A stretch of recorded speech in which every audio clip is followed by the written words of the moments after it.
Kedo Osmancevic is a father and a husband.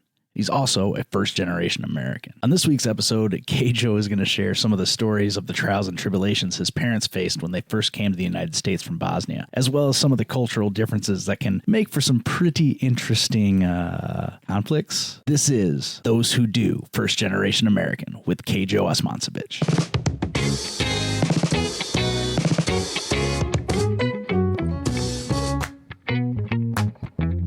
I wore assless chaps till I was like 5. He died for our sins, Dad. And I'm like, well, did he? All right. Like a charm. Yeah, it's just like, I was like right into it. That's what I like about the convenience of this thing. Like, I just walked in. Ready to go. Yep, a professional setup. Never any technological problems at all. I said, dude, we're going to start at 10. Perfect. Yeah, 10 which day? Oh, shit. Hey, you want headphones? There's headphones underneath there for you if you want to. Should be able to listen that way if you... Am I going to hear myself? Yeah, you'll hear yourself. Can you hear me? I hear you. Okay, good. All right, man. Well, first of all, thanks for coming in, man. Thank you for having me. I think it's going to be fun. I hope it's going to be fun. If it's not, I'll just pretend like it never happened. Yeah. Everything in life. You're right. Say it was fun and then contemplate what the hell just went on my drive home. You just discussed like every chick I had over in college. Yeah. She's like, I don't know what just happened. What did I do? I feel like I'm a failure. Yeah. I can't tell my parents, not because they would be ashamed of me for having premarital sex, but because of who it was with. Yeah. It's fair. That's crazy. Are you that known that like college chicks are like, I had sex with Zach, and they'd be like, oh my God, no way. I think they would normally say like with a troll or a Smurf or an Ewok or something. I don't know that anybody really knew me by name. Where'd you meet this guy? Yeah. I don't know, a forest somewhere. Walking home. Yeah, he was living in a toadstool or something. I don't know what it was. Took the shortcut and I'll never do that again. Right. Again. Right. You tip that up? Tip it up. Yeah, so you're right, talking right into the barrel. How's that? Perfect. And see, yeah. I am going to have to fuck up your video and your audio because I don't need you sounding all dulcet and sexy and upstaging me on my own show. Hey, what's up, guys? Oh, God. It twitched. So today I'm here with Kedo Osmancevic, and we are going to get into something that I find it super interesting that you're a first generation American. And like I get that a lot. Yeah. A lot of people are like, hey, what's it like? But it's so hard for me to kind of explain it because I was raised here, you know what I mean? Right. Whereas like people who came over to the States from no matter what country, if they were like in their late teens, early 20s, then you can kind of get an idea of like, oh, wow. Like your life is so much different now. But, the unique perspective that you have is that because you were raised here, you know what American culture is. Yes. And you can definitely see the very glaring differences in some places of how, Bosnian culture was assimilated into American culture in some cases very well. And in other cases, like, Kedo, come get your boy. Yeah. Like, I can see him right there. I know who he is. Yeah. There's just the look, Yeah. Like a plaid suit coat and pointy boots. Like, whatever. How do you think it is for me? Like, we see each other, and I feel like kids that are born here, as weird as this may sound, but like we don't even look Bosnian anymore. You know what I mean? Right. And so when I'm like in the grocery store or something and I see like an older Bosnian guy, we'll like, that Spider-Man meme where it's like, we're just pointing back and forth at each other. And do you feel obligated to like at least give a head nod? Oh yeah, for sure. Right. And when I say it, like you can just see the relief in their face. They're like, oh, thank God. When I worked at the bank, Meridian, yeah. People would walk in and like, they got that like nervous first day of school look. Like, where do I sit? Like, am I gonna get along with anybody? Right. I'm the only teller that's available, and so like, I'll hit them like with a "What's up" in Bosnian, and they're just like, oh. It's just like a ton of bricks is taken off of their shoulders. They're like, thank you so much. Well, I would imagine too, like, I wasn't around when the first influx like happened. Because I would have been like late 90s, right? Like 95, 96. Yeah. So I guess 95, 96, I was still here. I graduated high school in 97. I was fucking gone. Right. So I didn't really experience a whole lot of it. But now because it's been so long, there are some really old people that were young then, we're in their middle aged or whatever. And I would imagine those are the folks that probably get the real sense of relief, because it's like, it's not my first language. Yep. I may not still have 100% grasp of the culture, because a lot of times when immigrants come in, their culture is really insulated because they are drawn to people like them, you know? So Right. like, it's like a little mini culture, and the older folks probably were less likely to like venture out of that. So there's like almost like a time capsule for them. And then they walk in and they see you and you speak the language. They're like, oh, that fucking thing. Yeah. Oh, fuck. I don't have to try. Like, Well, and it's like, I couldn't imagine right now getting dropped in like, I don't know, like Thailand or something. Yeah. Where like, I don't know anything. I don't know how am I going to get a job? I don't speak Mandarin or whatever they speak over there, or Thai. Right. You know what I mean? And if I was there with like a group of like 50 other people from the United States, who am I going to, hang out with? Right. Even if they're assholes. Yeah. Like, we're going to be best friends no matter what. Yeah. And it's like, oh, and by the way, you live here now. Yeah. It's not, you're not just visiting. And in the case of your home blew up, Yeah. No you know, shit. like you can't even really go back there. I mean, I know a lot of people go back now because I think it's calmed down a little bit over there, but absolutely. But like, I can only imagine coming and just, there's no way. Like, I'm a pretty empathetic person, and I can't even wrap my head around it. Like, what that would be like to experience knowing a certain way of life your entire life. And it's not like you're going away to go to college, you know, like, hey, I want to go be a doctor, and they've got a better school for it over there. It's, hey, I need to go somewhere that isn't going to blow up around me, and I can probably never come back. Yeah. I mean, for a lot of people, that was their reality. It was like, here's your ticket. Now you figure out where to go. Right. And like, I think personally from like stories that I've heard, I think a lot of people came to America because, you saw it on the TV, right. and, there's a land of the free, all this opportunity. So everybody's like, dude, let's get the hell out of here and let's go to the States. You know what I mean? Let's get ourselves some Guess and Gerbeau jeans and like hang out. Yeah. if they would have known then, what we all know now, they'd be like, maybe we'll try like Greece or something. Yeah. Dude, I asked even coming to the States.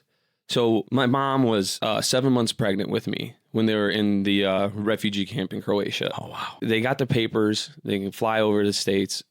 If you're over 5 months pregnant, you can't fly. Well, it's not recommended to fly. Right. My mom lied. She said, and if she sees this, I'm not calling you a liar. I'm just saying, you did what you had to do, okay? I think the rules are different when you're trying to get your child out of a war-torn country. Yeah, I think it's fine. You get the slip. All right. Yeah, it's not like they're going to arrest you when you land if they find out you're 7 months pregnant. You're 7 months, but you fuck get over here. Getting old. Get the fuck over here. We're taking that kid. But yeah, so they flew over to New York, upstate, Syracuse area, Utica, New York. Yeah, the pretty part. Yeah. Yeah. Yep. We're in a refugee camp. That's where I was born. And we lived there until I was like 2 or 3. And Like in a camp? No. So we were in the refugee camp for I don't know how long, but then the housing started. I'm not even sure who it is. Is it like the Red Cross or? I was going to ask you. Yeah. I was a baby. So I don't know. I would have gone with anybody at that point. Not much has changed. Again, a lot like me in college. Yeah. So whoever it was that was helping the people that migrated over get housing and stuff like that. My mom, her parents, her 3 brothers, my dad, me, and another family lived in this like 2-bed, 1-bath. Woof. Just like, you can't even leave your shoes out on the porch. Like, if you're going to take them off, you would take them off inside. Like, it was not a good place. Wow. And, but safe, right? It was safe. It wasn't getting blown up, but it was like, we left one. It's like you went to a new level in a video game. Like, oh man, I finally just passed that. And you get to this level and it's like, we're going to take all your shit. And then you can't even fight back. Like, you can't say no. You know what I mean? You can try, but imagine getting robbed, but you don't speak Bosnian, and I'm only yelling at you in Bosnian, you're yelling back at me in English. Right. Like, what? Well, it's terrifying because Bosnian can also sound like a very angry language. Right. Yeah. But soft at the same time. It just depends. Like, I'll have a conversation on the phone, and somebody will be sitting by me, and they're like, who the hell was that? Like, oh, that was my mom. You guys hate each other? No, I love her very much. That's what I just told her. Well, and knowing your mother, she doesn't even really need to use the phone. No. Like, she could call you from New York with just her voice. Yeah. I'm pretty sure she just touched down in Cedar Rapids. Oh, yeah. Like, I felt the shift. Yeah. I felt a great disturbance in the force. Yeah, I was like, what the hell is that? So pretty soon we're gonna start hearing noises. So when she comes to visit, she stay with you? Yeah. Yeah. Yep. And you said dad's in town too, right? Yep. Dad's in town. Because dad drives truck. Yep. Yeah. So he'll swing by from time to time to see my daughter. Yeah. Not really much me anymore. Like I took back seat to everything now. Yeah, I hate to break it to you, buddy, but that's exactly how it works. Yeah, that's just life. Yeah. I don't care to see Mason anymore. I'm like, bring that boy over and leave. Yeah, that's basically what it's like. She'll like FaceTime me, and I'll pick up the phone, and she's like, "Yeah, I don't really want to talk to you. Like, where's your kid at? Give me the cute one. Yeah, give me your kid." She asked me one day. She's like, "Would you ever like consider like me adopting her?" I was like, what the hell is wrong with you? Like, no. As cool as that would like be, like in theory, you know what I mean? Like having kids, like there's a lot of responsibilities and you got to sacrifice a lot of shit. Right. And it's like, if I could just give her to my parents and be like, hey, I know. Well, see, and that's the nice thing about your folks living so far away is once she's old enough, you could ship her there for the summer pretty easily. Yeah. Like go see grandma and grandpa. Yeah. For the summer. That's what I did when I was a kid. Like I did too. Put me right on a fucking plane and away I went. I went on a fuck. You must have had money growing up. I was on a train, dude. Be clear, I didn't have money, but my grandparents did. Okay, there you go. Yeah, my parents put me on a train once. Wow. And dude, not throwing shade at any particular culture or belief system, but like it was just full of Amish people. Really? And they fucking hated me. Like because I had my like iPad and like, my headphones and like. They were like pulling their kids away from me. Like I was Satan on that train cart. You'd be like, hey, look, when these kids turn 16, they're going to do Rumspringa and they're going to have all this stuff. They're going to run away. Yeah. Come on, man. Yeah. It sucked, man. I told my parents I'm never getting on another train. And I would have never guessed in a million years when you're like, hey, not to insult any cultures. I didn't think Amish was the one that was coming. Yeah, no, it was. Wow, that's crazy. I would have never guessed. Well, and I mean, where they had like probably like Pennsylvania, huh? Maybe. Yeah. Like so we were going to Erie, Pennsylvania. From Erie, we went to the main station up in like Buffalo. Yeah. And then from Buffalo, I just got picked up by my uncle and drove home. Because Pennsylvania is like a huge Dutch. Like, dude, gets super Dutchy there. Oh yeah, the Pennsylvania Dutch. You know, Dutch like, oven. Yeah. Yeah. I went. Oh God, I don't want to tell a whole story, but I told you before when I went to Pennsylvania. Yeah. Well, one of the ideas to like have fun one day was I told her about the Amish story on the train, and she's like, "Hey, you know what'd be freaking awesome is like we go to this Amish village and you see how these people live and like the things that they do." And I'm like, I had a bad experience. I don't know how this is gonna is this gonna make me? They're not gonna beat you up. Yeah, you know, I'm an adult now at this point too, so like, I can fight back. He goes in there and just starts laying waste. Yeah, just start knocking people out. This lady's trying to churn butter, and I just drop kick her. But yeah, we went to the little town and like I guess saw how they live, and I totally had a different understanding. I was like, you know, I get now why they were looking at me like, oh. Well, it's basically they time traveled. The minute they got on that train, they flew to the future. Like it was, you know, you can do the same thing in like Oline, right? Yeah. You don't got to travel that far. You got to go to Pennsylvania, like, or you can go down to the Manas, you know, like whatever. Yeah, yeah. You didn't have to go on a train, and well, I guess you flew this time. Probably. I flew this time. Yeah. Who paid for that? Oh, she did. Yeah, weird. Yeah, you know. God bless her. God loves her. I got to figure out a way to ugly you up. Seriously, you've led a charmed life. I know, man. So who? And maybe from what you said earlier, you may not know the answer to this, but like wasn't there some kind of like organization that organizes? Yeah. I'm really stretching my vocabulary there you go. For the Bosnian community to come to Waterloo. So Tyson's, formerly known as IBP, they had like their recruiters come out to New York and just, you know, talk to the people. There was a few people from Bosnia that spoke English really well, good enough to get by. You know what I mean? Sure. So they came over and they're like, "Hey, look, you guys have no jobs. You're not making money right now. Come out over here to, you know, Waterloo, Iowa. We'll hook you up with jobs making like back in '96, like $300 a week, which was like great money. Yeah. We'll put you in apartments. First 3 months, no rent." And from there on, you pay your own stuff, but like you have a steady income. We're going to hook you up. So what my dad did was he went with like the first wave of people over here started working, and phoned back home and was like, hey, this is legit. I'm making $1,200 a month. Like, we made it. Like, you know what I mean? Right. And when you come from, you know, a war-torn country, don't know the language, you have a newborn baby, and then you get this opportunity and you're like, holy shit, I'm gonna take this thing, I'm gonna run with it. So my mom moved over, my grandparents and uncles stayed back in New York. I think that's what brought the majority of Bosnian people to Waterloo was IBP. And that makes sense, because I mean they still do it to this day. I mean, we've got an influx of Burmese and Congolese, the Marshall Island people. Yep. So we're really, it's crazy because one of my buddies out in LA was giving me shit the other day because he was like, "Hey man, the show's really going really well, but how about some more white people?" Oh man, yeah, you know? we got plenty of that. And I was like, yeah, I know. It just it's Iowa, man. Yeah. I don't really have a vast, but we do have a pretty diverse community here. Absolutely. It's just that, again, those communities don't overlap a whole lot. Mm-mm. And probably 20 years from now, they probably will. Well, look at it's so cool to see what's happening right now with like you said, all those people coming from the Congolese people, people from Marshall Islands. God, where are they from? Like Haiti. Oh yeah. Yep. I believe. Yep. It's so cool for me, at least, to like see all of their families moving over here, and it's almost like watching my family come over and like see how they're doing things and like starting to get their feet wet, getting integrated into our culture and stuff like that. But yeah, absolutely. Like, how long did it take for Bosnian people to? I don't know. I'll let you know when it happens. Yeah, I mean, I don't know. I just feel like one day we were like, hey. Yeah, we're all one. I think it's pretty mainstreamed now. I mean, I still I have some kind of weird sixth sense, man. Like if I go pick my kids up at school, I'll be like, Bosnian. Yeah. Bosnian. There's a look, man. Yeah. And for some reason with the women, it's they're angry looking a lot of times. Like they just look at me. I'll watch them like look me up and down, and then just like. Yeah.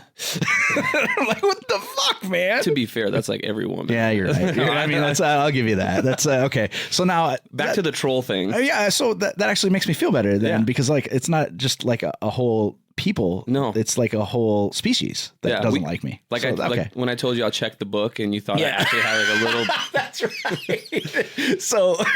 So my now the community is still fairly close knit. Oh, yeah, absolutely. So one of my daughters wanted to go play at a little girl's house, and I didn't know anything about the parents, but I knew they were Bosnian. Yeah. So I get a hold of Kedo. I'm like, hey man, you don't by chance.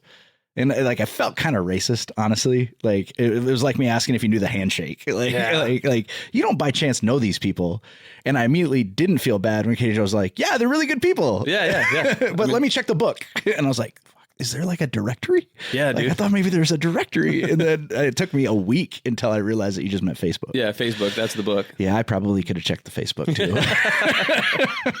Yeah, man. It would be pretty cool though. Like once you move here, like we all have a meeting together and like add a new name to the book. Yeah. Like, this is these guys. Well, I mean, it's 2024. You could easily do that. We should make a social media platform. Just for immigrants. Yeah.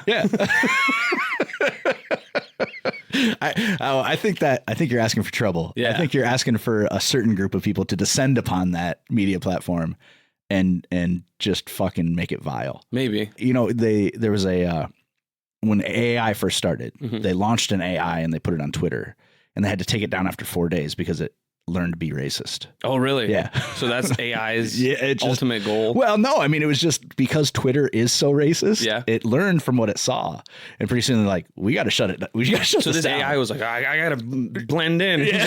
Started dropping hard R's left and right. Like, what the hell? Yeah. Because it was like, I thought this is what I was supposed to do. Yeah. What the hell? Yeah. You would think if you have the brains to develop an AI and put it in Twitter, it would figure out like, okay, that's racist. That's enough. I mean, you would think, except for it's like, well, I'm just trying to assimilate into this culture. Yeah. And I mean, our culture's pretty racist. That's sad, dude. Yeah. That is sad. Yeah.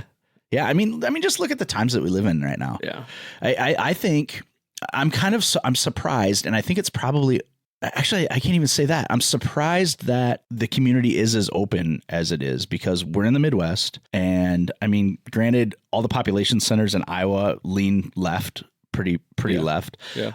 But that it's still, we're getting these new cultures that are still being brought in and welcomed in. And generally the community is trying to assimilate them into the culture and include them and everything. And I've got a friend in Chicago that, you know, being a sanctuary city, she's got a whole group of Hispanic folks that she's like trying to help, you know, get clothing and bedding. And then they're making like empanadas and shit and selling them. And then she's helping like sell this stuff. And it's like, that's really cool to see, especially in the world that we live in right now, to see that warmness and openness is still happening. But that stuff doesn't catch the news. Oh, no. You know, you get one immigrant kills a gal in Georgia. Yep. And it's like, close the borders. Yeah, these guys are evil. It's like, you know, I have lived a lot of places. I've lived in 3 states. I've traveled a lot. You know who kills people a lot? Americans. Well, and the thing is, I forget where I read it, but like 10% of any group, whether that be Americans, Europeans, doctors, librarians, bank tellers, cops, doesn't matter who, 10% of any given group is bad. Yeah, because 10% of people are bad. Yeah, so it's like, I mean, we're gonna get into a whole different thing. No, man. That's what this show is for, though. Like, I like talking about the fun things. I like talking about the hard things. You know, and it's so strange that everybody stands on the periphery of their political group and screams the same thing at each other. Yeah, I mean, it's easier to point your finger and tell somebody what they're doing wrong and not look at yourself and be like, well. I saw a thing on the internet. Actually, Jenny pointed out to me, and it was like one of those like woman on the street interviews. Okay. But it was for one of the comedy shows, like Jimmy Kimmel or something. Yeah, I've seen those. And so she's got this microphone. She's at a Trump rally. Oh. And she's like, "Hey, did you hear the new thing about Biden?" And they're like, "No. What did he do now?" And she said, "Well, did you hear about him getting involved with an adult film star and like having an affair on his wife and then trying to cover it up by paying her $130,000?" And they're like, typical Joe Biden. He's a crook. We've been saying he's a crook forever. She's like, oh, shoot. I'm sorry. Can I ask you that question again? I made one mistake when I asked you the question. And the lady's like, yeah, sure. Go ahead. Did you hear about Trump? Well, look, okay. People make mistakes. Yes, all right. That's exactly what happened. And I'm like, what kind of bizarro world are we living in? Like, I want to be clear. They're both terrible. Yeah. Like, we are not fielding the 2 best candidates in an election this year. It's just not happening. Yeah. Okay. But the polarization and tribalism that's happening right now, where people refuse to acknowledge that their candidate may have done a dumb thing because they hate the other candidate so much. Yeah. It can be applied to pretty much everything that happens right now. Yep. You know, it's like, hey, Americans are killing each other at the rate of whatever. One immigrant comes in and kills somebody, and it's like, all Hispanics are in MS-13. Yeah, they're all bad. Like, what? It's the cartel. That's my personal favorite. Like, there is no the cartel. Yeah. There are gangs. Yeah. But there's no, it's like saying the mafia. Yeah. It's not a thing. Like, there's groups of people that do illegal things. Yep. Like, the boogeyman, I think it's probably, you know. I don't know. I mean, I think it's just delusion. Yeah. I mean, no matter what we're talking about, where it's like when we moved here and like obviously growing up, you know, my parents, they worked very, very hard. I'm an only child, so I enjoyed the fruits of their labor. You were spoiled. Everybody that knows you were spoiled. Come on, I'm trying to like enjoy the fruits of their labor. I mean, we're about honesty here. Yeah, you're a spoiled fucking brat. You know it. All right, yeah, I was fucking spoiled. All right. How many cars did you have? Dude, 3. Yeah. But not all at once. No, I mean, because you wrecked a couple, right? Yeah. I mean, shitty things happen to good people every day. Yeah. And you were the one doing them. I'm not saying I was a good person. Right. You've grown. I've grown. Yeah. I'm proud of you, buddy. Yeah, man. I really am. I'm like, it's, oh God, I'm another tangent. Yeah. So it's hard for me to like even attempt to discipline my daughter. Cause like if my parents are around and like she tries to grab something, I'm like, oh, can't do that. They give me this look like, motherfucker, we would have let you set that on fire. All the shit that you did, and you're yelling at this kid now. No. But then you turn and look at them and go, I did it because you let me. Yeah, I'm trying to break the mold here, all right? Breaking the cycle. I'm raising a champion right now, and a champion mentality, okay? But yeah, like, you know, I had nice cars, nice clothes. People were always like, he's Bosnian, they don't pay taxes. That's why his parents can afford. Was that ever a thing? No. So that is a very well known misconception. Misconception, rumor. Yeah. That like for the first 7 years, and immigrants in the country, they don't pay any taxes. If that was a fucking case, I'd move out of the country every 7th year. I'd leave and then fucking come back. Like, can I re-up my subscription?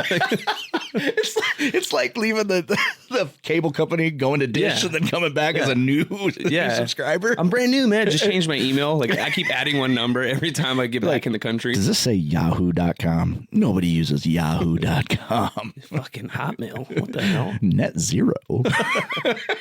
Prodigy. Oh my God. But yeah, I don't know where that started. It's been around since as long as I can remember. Since I was a kid, that was like, because back then it was the Indian doctors. Like when you'd have an Indian doctor be like, well, of course they're rich. They're a doctor and they don't have to pay taxes. And I'm like, I don't think that that's probably real. Even as a kid, I was critical enough that I'm like, how would you even do that? How's this fair? Yeah. How's it fair? And would you even like, what's the reasoning behind it? Why 7 years? Why? Oh, because that's how long gum takes to digest in your stomach. Oh, yeah, it makes sense. Yeah.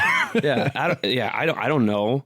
I feel like, with any stereotype or rumor that comes about, I think somebody was just jealous and was like, oh, well, they don't pay taxes. Yeah, they can't be more successful because they worked harder. Yeah. Like there has to be another reason. They're more fiscally responsible than I am? No. Get out of here. They appreciate what they have because of what they didn't? No. Yeah, there's no way. Absolutely not.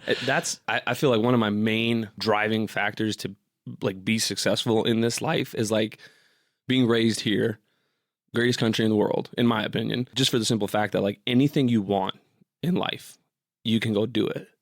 That's not saying it's going to be easy, right? Or that, you know, people are going to open the door for you and be like, hey, you know, Kedo, here is the recipe to success. Follow it. You know, you got to go out and do it on your own and figure it out. But what better place to do it than here? Right. Like anything you want. And just seeing my parents, the stuff that they went through, how hard it was, how hard they worked just so that. And my dad tells me all the time, like he grew up without a father. He's like, my dad didn't buy me a freaking piece of bazooka bubble gum. Right. That's why I worked as hard as I did. And I did spoil you a lot because I just wanted you to have everything I never did. Right. What it is like he lived vicariously through me. You know what I mean? You lived what? Is it vicariously? Definitely not vicariously. Well, good thing you're vicariously. Vicarious. I'm leaving that in. Well, dude, the camera just went off. Oh, okay. Yeah, somebody's watching out for me. Hey, English is my second language. You're part of the problem. You're laughing at me now, and there it is. It's a vicarious. That's what I said. The B's vicariously. Yeah. You know what vicariously is? It's like you might like dudes, you might like chicks. You're just figuring it out. My dad did live like that through me. He was hoping I didn't like dudes, but he was like, I mean, if he does, whatever. Anyways, he was living vicariously. Yeah, there it is. Yeah. Through me. And, you know, if I'd go out or if I'd bring like a girl home or something, he was like, yeah, dude. But yeah, and that's what it is. Like, if I wasn't, and like, successful to me is like just not being a piece of shit. Right. But if I wasn't like successful and wasn't a like contributing member to society, right, I'd feel like a huge failure just because of everything that they went through to make sure that I had the life that I do here. I just feel like a piece of shit. You know what I mean? Right. So that's what just drives me every day is like, I know how hard it was for them to get me where I'm at here.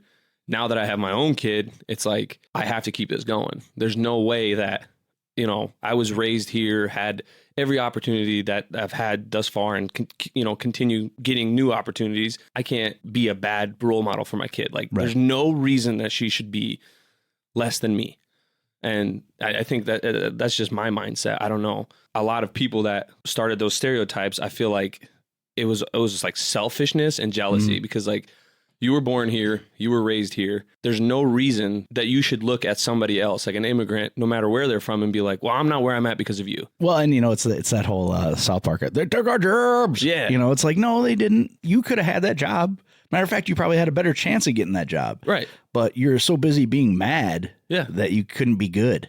That's like me or like my daughter growing up being like 18 and then gets mad that some foreign exchange student from like Italy comes over and gets this job and she doesn't. She's like, oh, he took my job. Like, what? Yeah.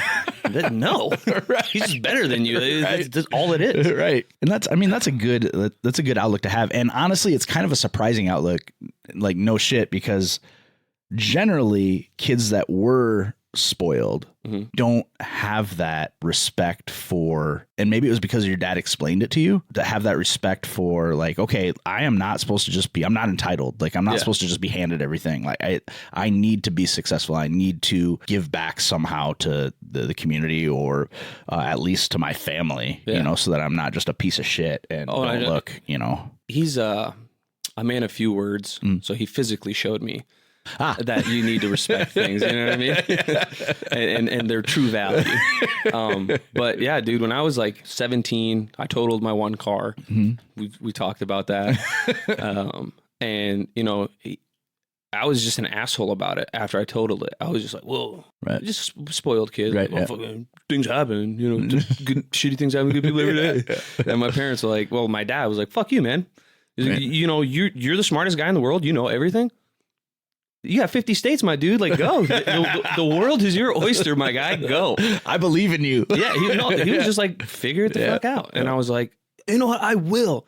And he was like, perfect. So I went and lived on my own for a year. And you're how old?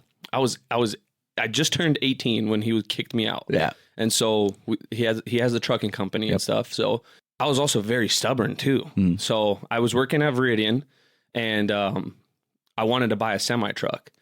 And in my head, I was like, well, my dad will let me put the truck in his company because he's my dad. Right. So I busted my ass, wasn't making enough money to like pay my mortgage or rent and save money on the side to buy a truck because I didn't realize living on your own, you have to pay for fucking garbage to get picked up. You got to pay for your water. You got to pay for electricity, internet, phone, like all this shit. I didn't realize you had to pay for, you know, I thought it was just you live somewhere and then you just pay your monthly fee, you know, like the guy comes around every month and is like, it's that time. He's like, oh, here you go.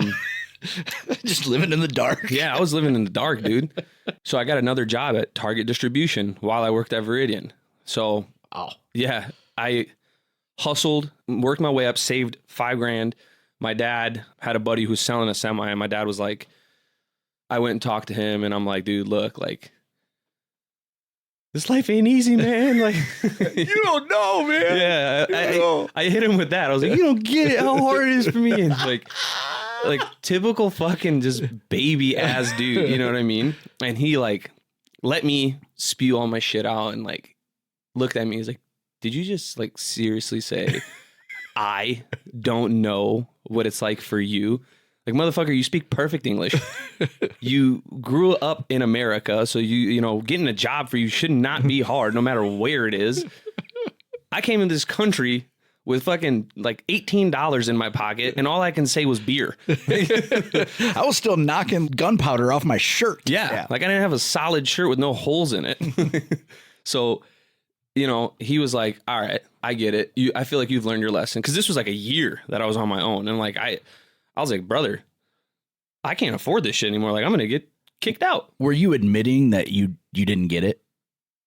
Were you like, yeah, I don't, you're right, I didn't get it? Or were you still like, no, you don't get it, man? No. Yeah.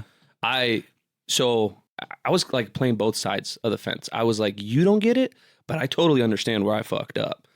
And the more I spoke to him, the more I was like, okay, he absolutely gets it.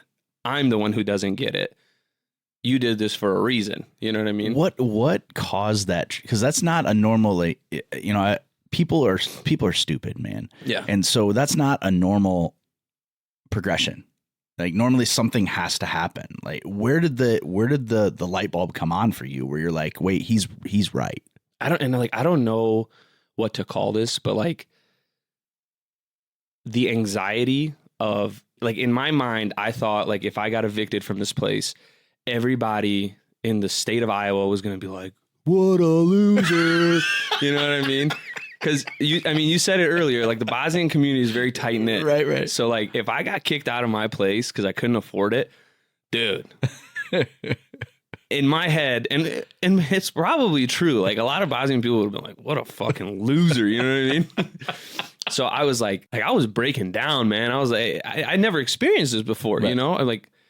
And I think that's why my dad did what he did, because he realized, like, holy fuck, I created this monster who thought everything, like, I deserve it all. It's my right. You know what I mean? He kicked me out and told me, like, go figure it out, man. Like, if you think you're hot shit and you understand what life is, go. Like, be my guest, man.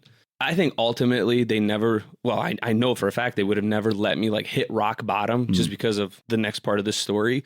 But I got really, really close to rock bottom. And I was like talking to him. I'm like, dude, I get everything. Like all the things you and mom did for me. I completely understand like why you let me go out on my own, fuck my way around for a year. Now that I've lived alone for a year and I realize like I cannot do this without your help. Here I am back begging you to let me back home and buy me this semi truck so I can make some more money. So what would have been rock bottom? Like getting kicked out, getting evicted, and like no place to go. Yeah, because like my parents always told me like your best friends in this world are me and your mom, my dad and mom. Yeah, we're your best friends in this freaking world. Like I don't care who says I'm your bro. I got you. Like at the end of the day, when like you have nothing left, you can call your buddy and be like, hey man, I need a place to crash, and like he'll let you crash there for a week, maybe a month, right? You know, but after like 2 months, like if I came live with you for 2 months, like you have a family, you have things to do. You're going to be like, hey, my guy, like figure it out. Like, I mean, I'm not going to move to New York and sell you my house. Yeah. Like you need to get out, man, you know? So at that young age, I thought like, well, no, I got friends. I got people who got my back. My parents are just being assholes right now. You know, they don't get it. Yeah. And so when he was like, yeah, you can move back in, we sold my townhouse, moved back in with them, got the truck, the semi truck, got a driver. He started working, making some good coin, bought another truck, got another driver, started making even more money. And now you're hooked, dude. Yeah. I'm only 27 years old, but my life has been like roller coaster. Yeah. And he's from the year of like from 18 years old to 24. I feel like I lived 30 years. Yeah. I mean, and I, a lot of times I forget how young you are. Oh yeah. Like I really, really do. Like, and especially because, you know, when we first met, like you had a reputation. Yeah. And I'm like, I'm not gonna fucking like this dude. Kid. Yeah. I thought you hated me. Yeah. I had made up my mind that I just wasn't gonna like you. Yeah. And then I think we like sat down, we were somewhere together and we sat down and talked for like 30 minutes. And I was like, man, I like this kid.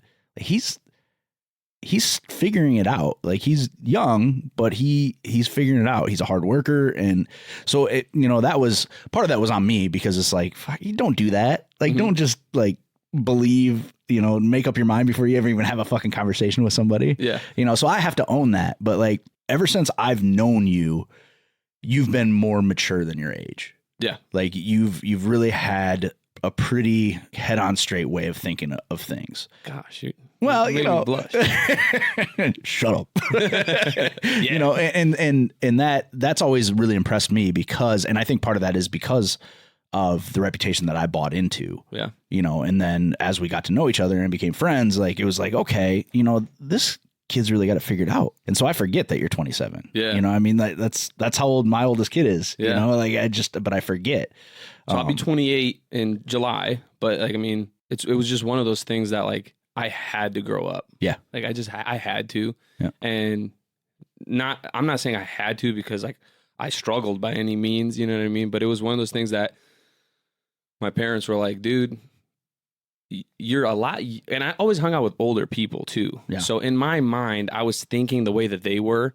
So when my parents were talking to me like an 18-year-old kid, I was thinking like a 25, 26-year-old guy, like, get out of here, you know? But then you get to 25, 26 and you're like, that's not how we think. No, not at all. I was thinking the way I thought they thought. Yeah, for sure. Yeah. I was thinking like an 18-year-old. Yeah, exactly. I got it all figured out. Yeah. You know what? One thing I don't have anything figured out, man. God, no. I'm a fucking disaster. Dude, it's day to day. Yeah. Just thinking you got it figured out. And then the next day life throws something at you and you're like, well, that wasn't at all how I planned. Yeah, I thought I had this shit figured out. Yeah. I had the cheat code. Yeah. No. I didn't even get through up, up, down, and the whole fucking console shut off. It's a new game. Yeah. Every day's a new game. Like, we just have a power surge? What the hell happened?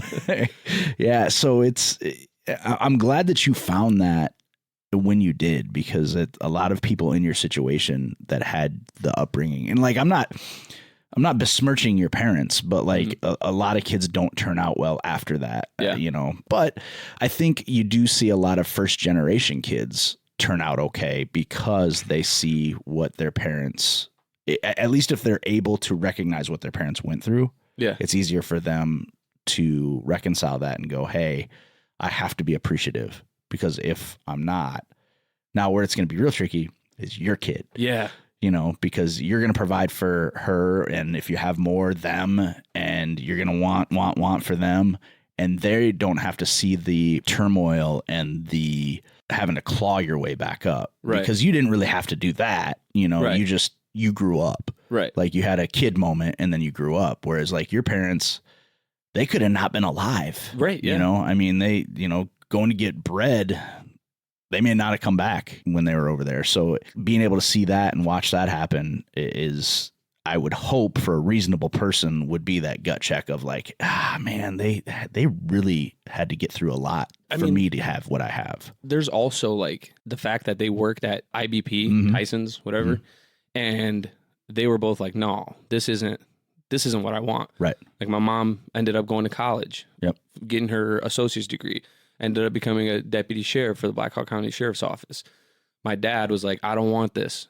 Started driving a semi-truck, opened his own trucking company. So like, they were already doing better than they were back home. Yeah. But they were still like, this isn't enough for me. This isn't the life that I want. Right. And, you know, like you said, clawed their way up to a new, how would you say, new like lifestyle. You know what I mean? It wasn't getting by, but now we're like, oh, now we can actually go buy things. And, well, to stick with the video game analogy, like, they leveled up. You know, they had better gear, you know, better vehicle. Force damn leather belt. Level 18. Oh, oh, sweet. My boots aren't grass anymore. Yeah, it's like, oh, sweet. Spaldings. Yeah, I don't have a leather strap anymore. I actually have underwear. Yeah. I wore assless chaps till I was like 5. I'm just kidding. But I'm actually glad you said that, because so we kind of jumped over your childhood. You know, we talked about, you know, what happened basically post high school, but it's also interesting to me, you know, your folks get over here. It's funny because your mom is 7 months pregnant with you, living in a refugee camp, trying to figure out a way to get to the United States. When my mom was 7 months pregnant with me, she was at an Ozzy Osbourne concert. Hell yeah, dude. Hell yeah, bro. Things were very different. Like, she had way less to worry about. Yeah. If my mom was at an Ozzy concert, just fresh in the States, I'm like, what the hell? What are you thinking? She's like, I just wanted to go to a concert that you know, where people couldn't understand him either. They were giving out tickets. Yeah. So what are we gonna do? But so your folks come over, you're born in New York, which seriously, you could not have been born in a better part of New York. I was just there last year and was in Ithaca, and man, Finger Lakes region, I would go back in a second. It's so beautiful there. It's awesome. Like, it doesn't feel like New York. No, it's like, it's a whole so different state. Yeah, dude. it's green. Matter of fact, if I were them, I would be like, hey, let's be North New York instead. Yeah. Let's separate out, because it was just so pretty and clean. And Ithaca was a little weird because it's a college town. Mm-hmm. So we went and got pizza at a college pizza place. That was, I had a headache when I left. Oh, Lots of drunk college kids, really good pizza, but no, thank you again. No, lots of yelling, screaming, drunk behavior. Like, being as young as I am and like maturing the way that I have, I feel like part of like my, like, you know, your 20s, you know, I feel like part of it I missed, because I'm the same way. Like, I'll go anywhere, really. Like, anywhere that we go. Like, a lot of my friends are getting married now, so we were just in Scottsdale like 2 weeks ago. Oh, nice. And like, you know, we went to the Waste Management Open, and like, people are just getting trashed, and like, it rained, so you know, people are like using this muddy ass hill as a slip and slide, and they're like at a golf event. Yeah. That's the only thing I could think about is like, whose fucking car is that guy going to get in? All muddy. You know, that stain's never coming out of those pants. What the fuck, dude? His wife is going to be pissed, you know? And not because he's like fucking some other chick, but because his pants are dirty. Yeah, dude. No, not pants. Like from fucking the top of his head to the soles of his shoes was just like dripping mud. And that's all I could think about. I was like, my God, that guy. It's awesome. He ain't getting in my car. You know what I mean? Oh, you're an old man, dude. Yeah, like everything sucks now. Yeah. Welcome to adulthood. That's pretty much everything sucks. Everything hurts. Yeah. And this freaking knee, like, I hate getting old. Like, I thought growing up was gonna be the shit, but growing up is just like what sucks the least amount. You want to borrow that cane? No, I have crutches. Yeah. I just refuse to use them. But you look like a straight pimp with that, so wrapped in leather and shit. I could like limp. And people would be like, look at that guy. What did he do? Oh, I bet he's got hose. I was in a bar. With this thing on. Yeah. And if I wasn't married, let's just put that sure. out there. If I wasn't married, I've cracked the code to a new game. Like you go to like a hole in the wall bar, right? Right. Put like a cast on your leg and just walk around with like a cane or a crutch, and like people will just flock to you like, oh, you poor thing. Like that must suck for you. And I'm like, yeah, if you could just. Did it ever cross your mind that it's because you're ridiculously fit and attractive that might have something to do with it? No. Like if you're some fat slob like me and you do the same thing, that's not going to happen. But I'm not that way. You know that. At least I don't think I am. I don't like, oh, I look good. No, it doesn't matter what you think. Yeah. You are attractive and you're fit. like I am like I'm the if McDonald's had, well, they do Grimace, but if they had if they had a mascot for the shake, I would be it. It's just everything on me is soft. I'm gonna see you with a cast like next week and be like, oh, he's doing it. Yeah, and you're gonna see me. And you're not gonna have any trouble seeing me because there's not gonna be any like gaggle of people around me. They're just gonna be like partying like the Red Sea. Like, oh God, if he falls down, I don't want to have to touch him to pick him up. Please don't fall. Please don't fall. Yeah, I don't fall. I feel like it'll sound like somebody just dumped a bowl of pudding on the floor if he falls. It's good. It's not gonna be a fast fall either. It's probably gonna be a slow one. You're gonna be like, oh, grabbing everything on your way down. Just fucking help me. Oh, God. Yeah. There's no. Yeah. It was not a single variable that made that happen. Sorry. There were multiple variables at play there. Maybe I thought I cracked the code. No, I mean you cracked the code by being attractive and fit. It definitely helps. Yeah. Shit. Yeah. Yeah. Square jaw. I've already told one of my single buddies to use this. They're down in Kansas City. I was like, dude, get a. Is he ugly? I mean, he's not a bad looking dude. Well, then it'll work. Yeah. Like, dude, people were like pulling chairs up for me. Like, oh, you gotta keep that thing elevated, man. Like, yeah. I mean, it'd be like me going out and getting, okay, so I bought my Jeep Wrangler. Yes. Nobody looks at me in that thing. Yeah. If you were driving it, people would look at you. Dude, I had a moped. And people looked at you, I bet, didn't they? It was like the coolest thing ever. Yeah. It wasn't the moped, man. No. And I thought like, my wife now laughed at me back then. She's like, oh, this guy's a loser, he's on a moped. But like, I rocked that fucking thing. Like, I made mopeds cool, man. Like, everybody was starting to get mopeds to like drive around. You're like a gang. And the flag. I had card in my spokes. I had to get like an aluminum card so it wouldn't break. I'd be like, dude, the motor is what you're mimicking. Yeah. Ring, ding, ding, ding, ding, ding, ding, ding. Yeah. Giving her hell. 35 miles an hour at a time. Oh, dude. It was awesome. I loved that thing. I don't know why I ever got rid of it. I had dreams of having a moped when I was a kid, and then I just skipped it and went straight to, I mean, I had a car pretty much right away. I've always had a car. They weren't always great, but. If I had a motorcycle, we probably wouldn't be having this conversation right now. Because you'd just be too cool? Well, I'd be dead. Oh. Yeah. You've never had a motorcycle? I mean, I've had buddies who had motorcycles that I rode. Yeah. But like my own, no. See, I and this might just be some holdover from your previous reputation, but I just assumed you had a crotch rocket at some point. Oh, you should have seen my like room growing up. Like I had a poster of like a freaking like a Ducati or something. Ducati. And then I had a what's that Suzuki Hayabusa. I just wanted one of those, and like I thought it would be the coolest thing ever to get like a tribal sleeve and like no helmet, and you're just like at a light, like I'm the shit. But like if I saw me if I was in a car and I saw somebody like that, I'd be like, what a fucking loser. Smartphones are cool. Right? I like smartphones, but the memories that pop up, I fucking hate it. Yeah. I hate it. I couldn't imagine. Well, I did. We've had this conversation before, and it's not for on the podcast, but I could not imagine if smartphones had existed when I was in college. Man. Like, it would just be, there would be stupid videos of just drunken stupidity and like, nothing like illegal, just like, look at how dumb he is. Yeah. Like, look at the dumb thing he's doing that he thinks is cool. I live that. Yeah. So what you think what it would be like? That's what it would be like. I live that way, man. I see videos and I'm like, why the fuck did I do that? I didn't even have my first actual cell phone until 2000, 2001 maybe. Damn. Yeah. Like it would have had to been 2000 because I moved out of the dorms in 99, 97, 98, 99, 2000. Yeah. I moved out of the dorms in 2000. And that's when I got my first cell phone. Wow. Yeah. Like it was a Nokia brick phone. Hell yeah. Yeah. I mean, like, I shared a phone with my mom. That was my first one. Yeah. It was awesome.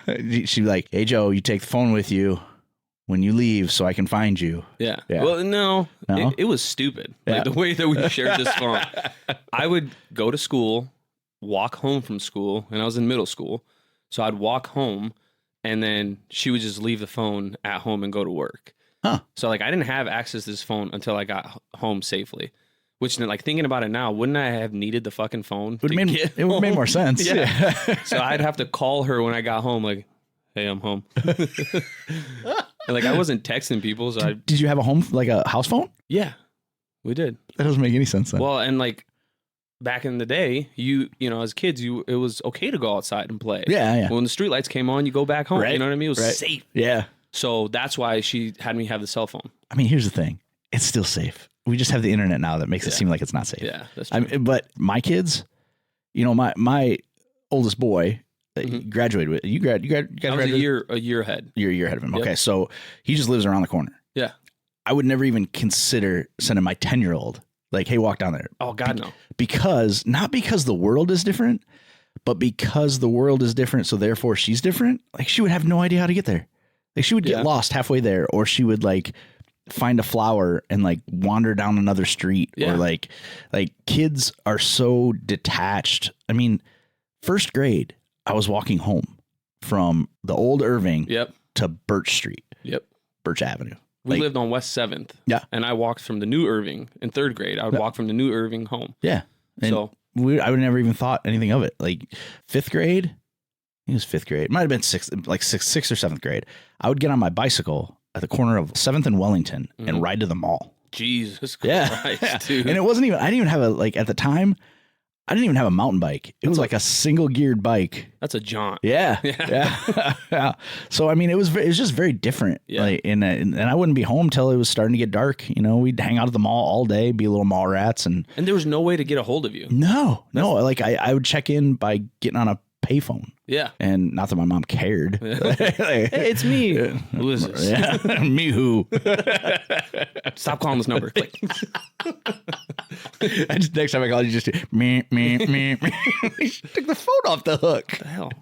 If there's anyone young listening, taking the phone off the hook is something you used to be able to do because the phone actually physically hung up on the wall and there was a lever that it tripped to say, okay, you can call now. And if you took it off, no one could call. No calls. Or you just unplug the Ethernet cord. It's kind of like blocking on your iPhone now. That's exactly what it is. Except for you're blocking everybody. Yes, everybody. Everybody. You can just go to sleep. When I'd get in trouble, I was the best. I'd come home and I'd fucking yank that Ethernet cord out the wall and be like, good luck calling my mom now, bitch. Are you calling the phone cord an Ethernet cord? What is it? It was just a phone cord. Oh. That wasn't Ethernet at all. It had the little... Yeah, a little tiny one. It's like an RF. I can't remember what size it was, but like... To me, that's all Ethernet cords. No. They're completely different. Ethernet. Yeah, I mean, your internet came in through that, but you had to have a modem like in your computer. Oh, it's so weird, dude. To me, if I see like phone charger...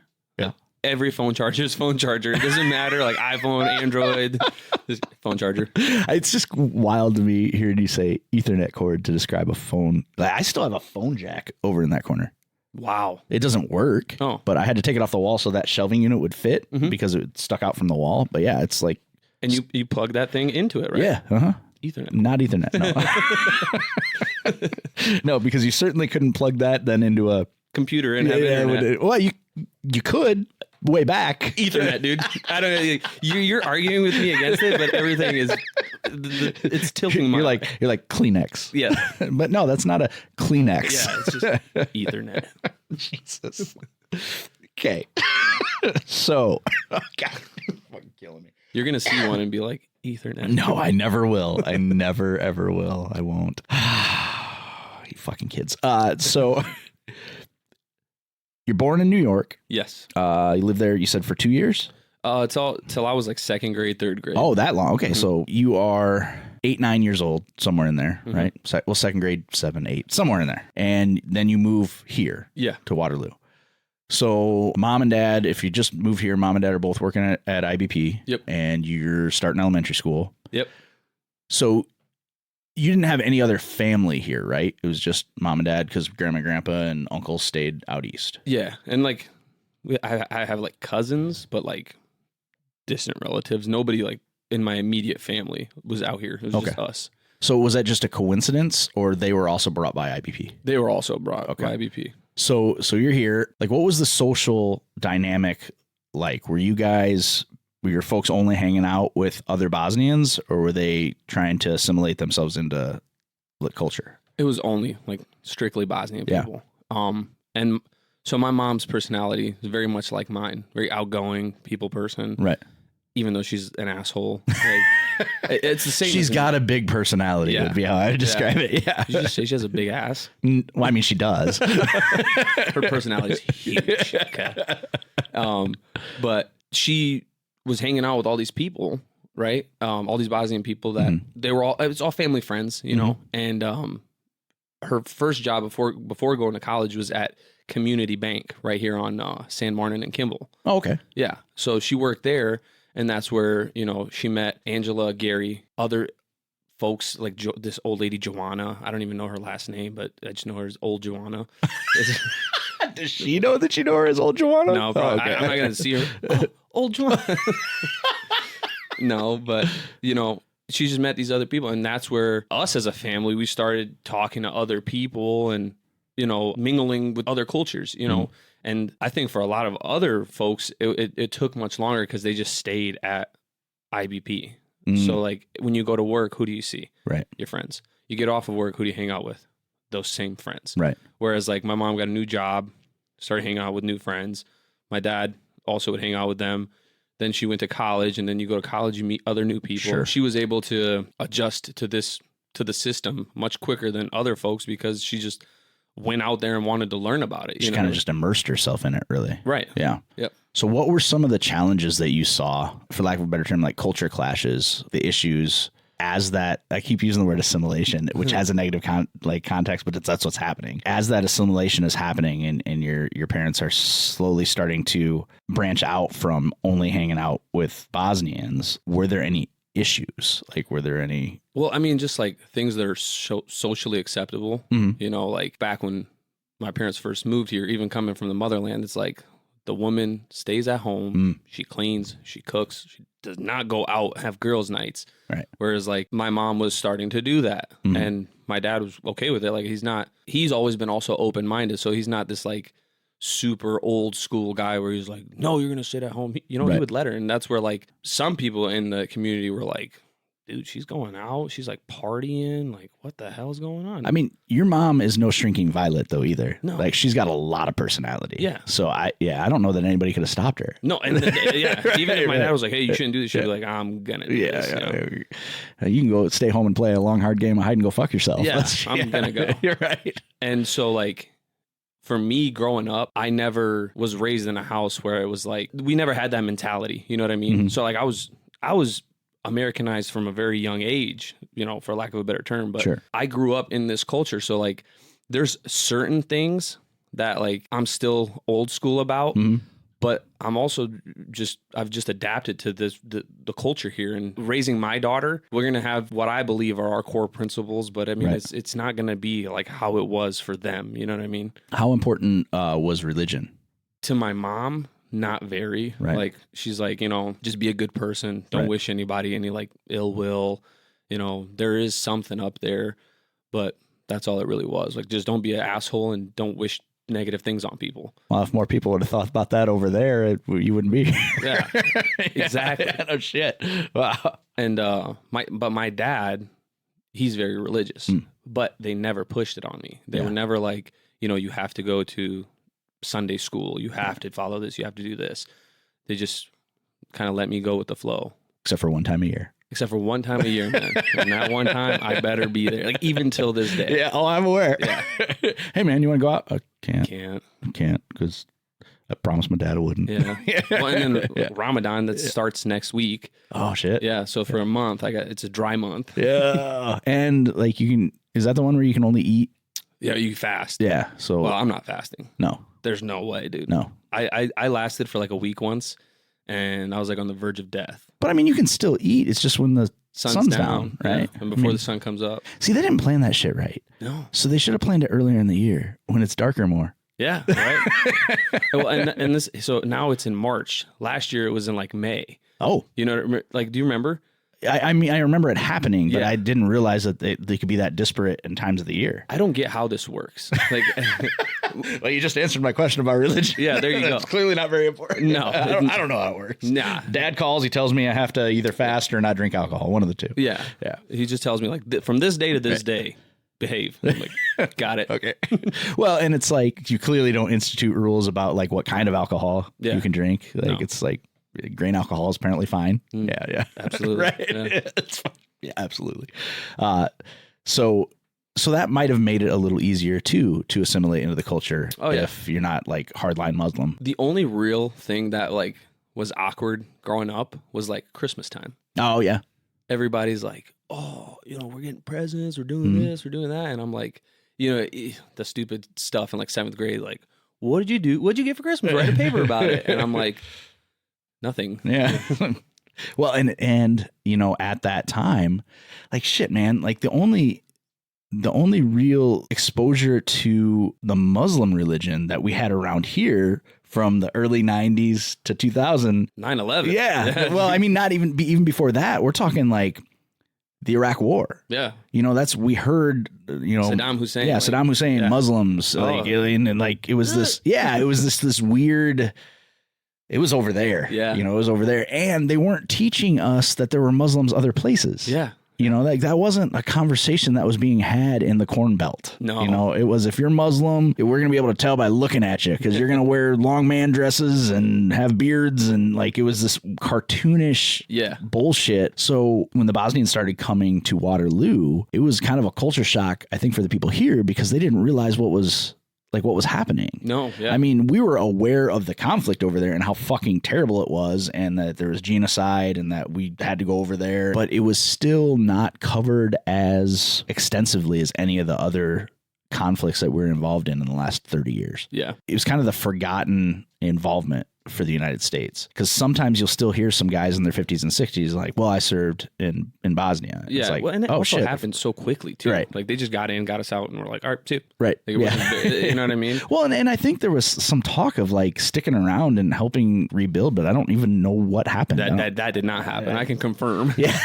They probably gave money for the rebuilding, but the corrupt powers that be were like, what money? Mine. Yeah, what money? Mine. Have you ever been? Oh, dude, yeah. Yeah. So what's it like over there now? I mean, imagine Waterloo, Iowa, but like no air conditioning. Mm-hmm. And then like if you, I'm out. Yeah, like no AC. That kid's got to be cool. And gosh, like I don't know, like you've been out of the country. I mean, Canada and Mexico. It's similar to Mexico. Really? Like the lifestyle is similar to Mexico. Like you got to go, if you have Wi-Fi at your house, you're like the shit. Yeah. And then if you have air conditioning at your house, like, dude, you're like that. You're the upper echelon. As far as, I mean, it's any real problems over there anymore, or is everything just kind of equalized? And I mean, it's similar to like anywhere. Like you go down south and there's still people here in the States that are like, the Confederacy shall rise again. Yeah. They're just like super stuck in their ways and just dumb. Yeah. But the same thing back home. It's like my name, I carry the name of one of the generals from that my dad was in the war with. Right. And some people will hear my name and like want to shake my hand and be like, it's an honor to meet you because you're carrying that guy's name. Complete opposite end of the spectrum. Some people hear my name and they're like, death to you. And so it's like, I mean, it's normal, but like. So over there was military service compulsory? Yeah, you had to go. So everybody served, all men. 18, you're gone. And was that like a always kind of thing? Like you just had your however many years of service that you served, kind of like in Israel where everybody serves for. It's almost like a college. Like you go and do your gen eds, but like you're doing 2 years. And is that what it was? Is 2 years? It was either 2 or 4 years. And then during the war, could you get out after that 2 or 4 years, or were you conscripted and you had to stay in until they were done fighting? Pretty much till they were done fighting. And the war was weird. Yeah. So like, this is the best way I can like put it in perspective for you. Like, imagine there's a war going on in downtown Waterloo, and we have our battle for the day, and then you just walk back here and go to bed. Really? Yeah. It was a civil war. Yeah. So like they fought, and then like some people would just walk back to their home and sleep at home, and then wake up in the morning, gather up again, and go fight somewhere else. So like no real battle lines. It was just like wherever the skirmish broke out that day. Pretty or much. What? Really? Yeah. That could be kind of terrifying. Absolutely. I like they would like there's stories that I've heard where like people are just walking at night, you know, troops. And then like all of a sudden you just hear the opposing forces. They would play certain songs and you would know that they're coming. Wow. And it's like, and then they'd get on a megaphone and be like, if you want to live, you better come out right now and you'll live. And they just, you know, wanted you to come out of the house so they could kill you. You did not tell the truth. Yeah, you lied. Yeah. Wow. I couldn't imagine. It's just such a foreign idea that I think people forget for all of this country's issues and barring living in like an inner city gang infested area. Yeah. Like that's just not something any American has to face. Yeah, it's just not something you never think about. Yeah, for now. For now. Yeah. I mean, things are looking a little fucking sketchy. It would be insane. Like, let's just hypothetically think about it. What would happen to like 90% of the population if something broke out tomorrow? Like some people, like if they would just cut off the power, how many people would die from starving? Yeah. Well, I mean, just look at any time there's a winter storm or a heat wave. Yeah. Like especially in places that don't normally have that kind of weather. You remember like 3 years ago in Texas, like got like a quarter inch of snow. Yeah, and and then that ice storm, and people were going and buying F-150s to act as their generator because they were panicking. They didn't know what else to do. Stores were running out of everything. Yeah. Well, we had a real bad cold for a few years, and you couldn't get toilet ass paper. wipe. Yeah. Like it's insane. Yeah. Like it's just this. What a time to be alive. Yeah. One pack per family. And meanwhile, people are getting in fist fights at Costco because they're like, I'm taking this whole thing and reselling it. It's just, dude, hand sanitizer was like the cocaine. Like what cocaine was in the 80s and 90s, hand sanitizer was in 2020. Without the fun parts. Yeah. I mean, I remember at one point when the hand sanitizer, like it was so painfully obvious it was being made in distilleries. Yeah. It would smell like tequila. The hand sanitizer, dude, it would smell like tequila. Yeah, I was like, oh god, and it was really runny. Yeah, or just shoot like across the room, like a bad internet video. Yeah, it was just like because the tip would get crusted, like just enough. Yeah, it was like, oh come on, man, make that noise too. Yeah, it did. You get on your shirt, like, oh, what the fuck? I saw something the other day, or heard something the other day, where someone made the claim that there could never be a civil war in the United States because it's too large of a landmass. And I'm like, you don't read history books. Yeah, what the hell? There was did they one. Know there was one? I don't know. I don't know. I don't, because there's that new movie coming out, Civil War. Have you heard of it? So it looks terrifying. Really? Yeah. It's going to give people some ideas. Yeah, I think so. I mean, and it's like an all out deal where people are picking apart the trailer in the weirdest ways, right? So in one part of the movie, it says the California and Texas Alliance, and people are like, there's no way we would ever join up with California, the libtards. And it's like, I think you're missing the point. Yeah. I think you're missing the point that if there were a civil war, alliances are going to be made for survival. Absolutely. Like, you don't understand. Tell me you don't understand war without telling me you don't understand war. Right. Like, oh, we're not going to hang out with them because they want abortion. No, you're going to fight to survive. I was about to say, you just want to live. Yeah. And then once it's done, then you go. And I love Texas. I think Texas is adorable because, Texas is always like, you better not mess with Texas. We'll wipe you off the map. And it's like, there was a mass shooting in a Walmart in Texas. Nobody had their gun. No good guy with a gun got the bad guy with the gun. Where was he? Yeah. And that's all you hear about. Like Texas, everybody's carrying it. Yeah. Apparently not. I guess not. Or they were, and they're a bunch of pussies. And just It's like they vapor locked because it's like, oh, I take my gun to protect my family. Hey, when you're in the shit, it's like, oh, that guy's shooting at me. I really hope somebody does something.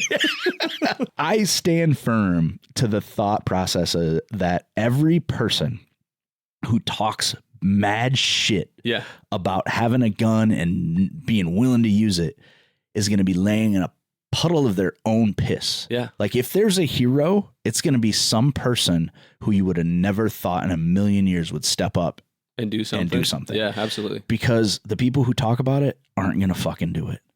And like, I always love when I tell the story of, cause I don't have a problem with gun owners, like responsible gun owners. I have guns. I don't do anything with them. I don't use them. I don't carry them anywhere, whatever. But in Iowa, you can open carry in Iowa now, which I don't know why you'd ever want to do that because you're just the first fucking target. Yeah. But, I'll tell people that I'll see that conceal carry or open carry or whatever. I was like, why do you do that, man? Like, well, I want to be able to protect my family. I was like, okay, so you're going to be sitting in an Applebee's and a gunfight breaks out and you're going to get in a gunfight with your 8 and 11-year-old with you?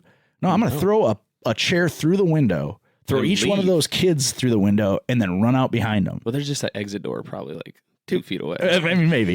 You want to break the window for your own. Well, if I have to, I'm just saying, if I have to. I'm not going to get in a gunfight with my kids behind me. That's insane. My one job on this planet is to keep them safe. Yeah. Getting in a gunfight at an Applebee's to protect people I don't even fucking know. Right. No, I'm leaving. I'm going to run so fucking fast, so fucking far. You're a coward. Like, no, I'm alive. This hero mentality, this idea that I want to be a hero is so stupid. There's a lot of that, though, in law enforcement. Yeah, I suppose there probably is. On duty, I get it. Yeah. Like, I get it. Yep. You're on duty. Rounds start flying. Like, I mean, that's why you're there. That's why you're there. Yeah, I mean, that makes sense. Yeah. But like, if I'm off duty and like you said, I'm at an Applebee's, I'll be honest with you, I'm getting the fuck out. Yeah. Like, I'm not going to. Well, yeah, like, I definitely want my law enforcement to not lay down and cry if they're working and someone starts shooting at someone. Like, but I also don't feel like they have any obligation outside or do I expect them to put their life on the line when they're out with their kids having a sandwich. Yeah. Like, no, they have just as much right to live as anybody else, which at work, they have just as much right to live as anyone else. But the issue is they're also there to protect other people. So like, I get it. Like, I get the like mentality of, hey, well, I got to do something, but I hold them to no standard. Now, if I got my family out and I had access to a gun, would I go back in? Potentially. Depending on the situation. But I, like you said, my first priority is getting my family out. Well, and I don't know that if I was in that situation and I was in law enforcement, that I would be like, yeah, I'm going to go die and leave my family without me over a shootout at Applebee's. Yeah. I mean, it's different if you're at work and there's a car on fire. And it's like, I need to go save that person. They expect me to save them. Like I would be the person, if you're in law enforcement, like you're the person that they're going to call to come save them. Right. Then there's kind of an expectation. And then you show up and you're like, that's hot. You better call somebody. Yeah, you better call firemen. Call somebody. I called you. Like, call somebody else. Yeah. The phone's off the hook. Yeah, I think it's an unrealistic expectation to think. It's so weird, but I'm sure it's just like any. I don't know, but I'm sure it's just like any other job that there's some guys that like can turn it off. Yeah. The company I work for, everybody's like, well, make sure you check your email. I'm like, yeah, well, I'm here. Yeah. When I go home, I'm not getting paid. Yeah, I don't necessarily care what's going on. I don't 100% don't care. I will care with 110% of my focus and attention when I'm at the office. Yeah. The minute I walk out that fucking door and get in my truck, I don't give a fuck anymore. Absolutely. And when I come back in the next morning, I'm cleaning up fucking messes or whatever, and I'm all right with that. Yeah. But don't fucking call me.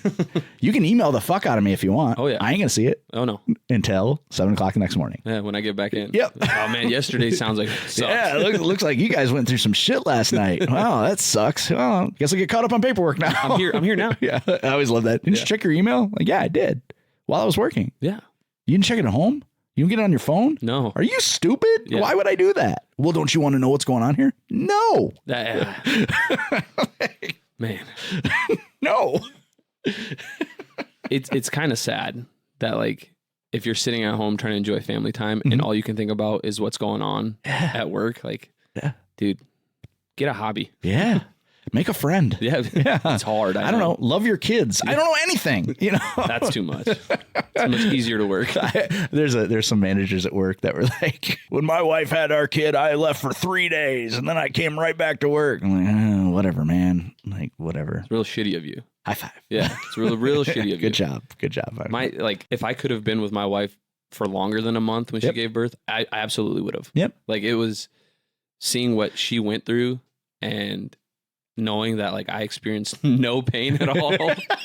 And then, like, I just couldn't imagine being there for like 3 days and then being like, all right, sport. Yeah. Hope everything goes back to where it's supposed to be. Yeah. Hopefully nothing falls out. Make sure you get up and feed that kid every 2 hours.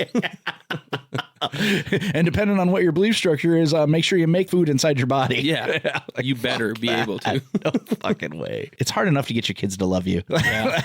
You know, I don't need to put barriers in the way any more than I already do through my terrible life experience and whatever. All right. So you get here, you're in school here. Yep. You're still seeing family from back east occasionally, right? Yeah. As you are 100% Americanized because you know nothing different. Right. As you interact with family that, you know, they came here from there, what challenges are you facing? Dude, what's easier to explain is like when I go back to Bosnia. Oh, yeah. So I remember I was in 8th grade, just getting ready to go to 9th grade. First time I went to Bosnia. Mm-hmm. And my grandma, my dad's mom, almost had a stroke, just how I was behaving. To her, it was just so strange. So let me give you a little context. We were outside playing, and I was kicking a ball around, and I kicked it, and I broke this guy's side mirror on his car. And like all the other kids were like, "Oh, dude, you're about to get it. Like this guy's gonna come out and beat my ass." You know, I mean. Back over there, like, it doesn't matter whose kid you were. You get smacked around, go home, right. And you tell your parents that you did this and got smacked around by the guy, and then your parents kick your ass. So it's like, you took your ass whooping, went home, didn't mention a word. Right. So I bust this dude's window, or some mirror. All the kids are like, oh my God, oh my God, oh my God. And like, I was like, just a mirror. Like, my dad will give him $20 and he can buy a new one. Right. Walk in the house, and I tell my dad, I'm like, hey, I broke this guy's mirror. And my grandma like, oh, you did what? And then my dad was like, even he's like Americanized now too. Right. He's like, chill, I'll just go talk to this guy and pay for this. And she's like, well, what are you going to teach him about this? And he's a kid. Like, he just kicked the ball. Do you think like he went out there and was like, fuck this guy's mirror? Well, and he came over and he was like, hey, Dad, I did this thing. Yeah. Yeah. It's not like he just took off running like, fuck you, old man. Yeah. Fuck your mirror. And like her and my dad got into a huge argument after, because my dad went outside and the dude was like pissed. And my dad was like, listen, guy, calm the fuck down. Right. Here's, $20. I'm gonna make it right. Yeah. Here's $20 to get your shit fixed. And he's like, well, he can't be doing that. And my dad's like fucking playing with a ball outside. Go fuck yourself. You know what I mean? Like, I know he can't do it. That's why I'm paying to replace it. Yeah. It's not like, it's that old school mentality, that cultural difference where like I walked back in, my dad came back in, and them two were just like going at it. Wow. She's like, I can't believe that you just let him walk all over you like that and disrespect you. And it was just crazy to me because I called my mom right away and I was like, fuck this lady. I want to come home. Like, this lady sucks. You know what I mean? And my mom called my dad right away and she was just like, hey, you fucking tell her to back the fuck up. You know, and my dad's like, I did. Chill out. Like I told her, she's like, I'll fucking fly out there right now. And it was just so odd to me. Yeah. Like I didn't understand it at the time.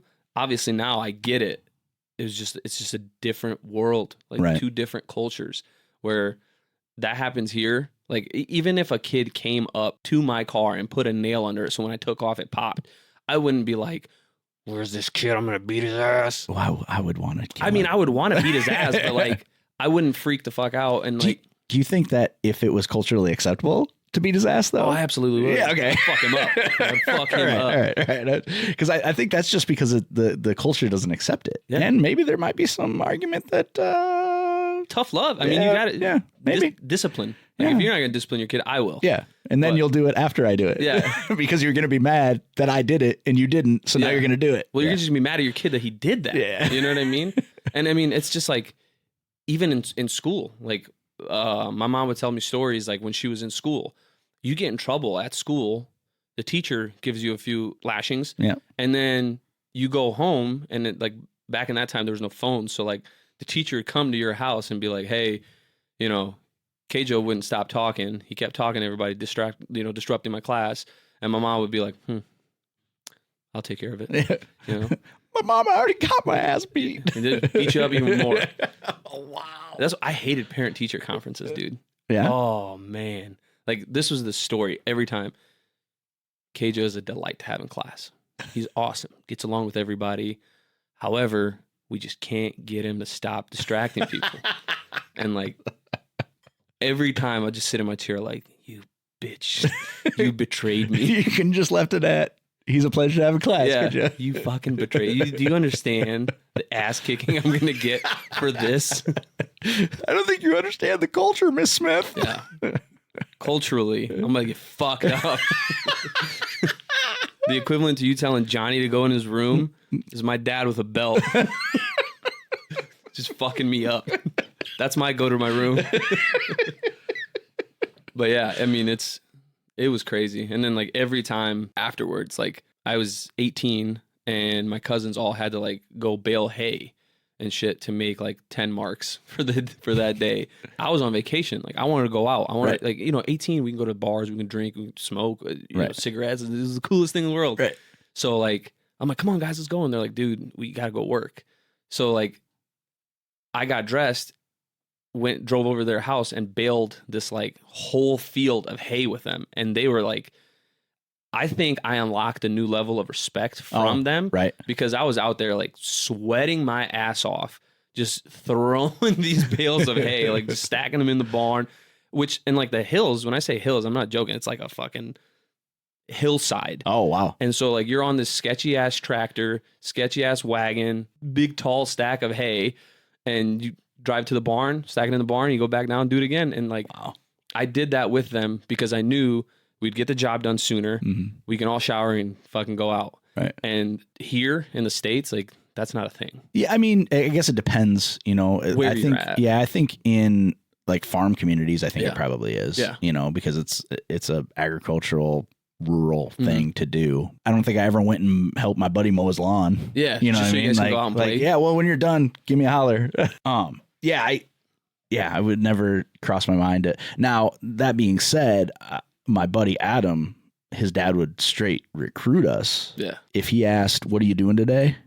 Never say nothing. Because there's going to be something. Yeah. Which coincidentally was baling hay. Yeah. Oh, wow. Yeah. Dude, yeah. I mean, we weren't baling. We were throwing. We were throwing hay into the hay loft, like carrying hay. It fucking sucked. I hated it. Dude, yeah. And I didn't know, like you grab the two little, strings. Mm-hmm.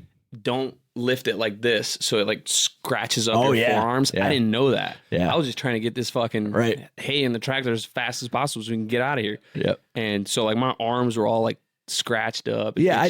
I love how like they make it sound like fucking a girl in a hayloft is this like magical thing. Fun magical. You would come out of there bloody. Yeah. Like there is no way that, and it's a lot like doing it in the beach or in the shower. It's not pleasant. It's not fun. It sounds great on paper.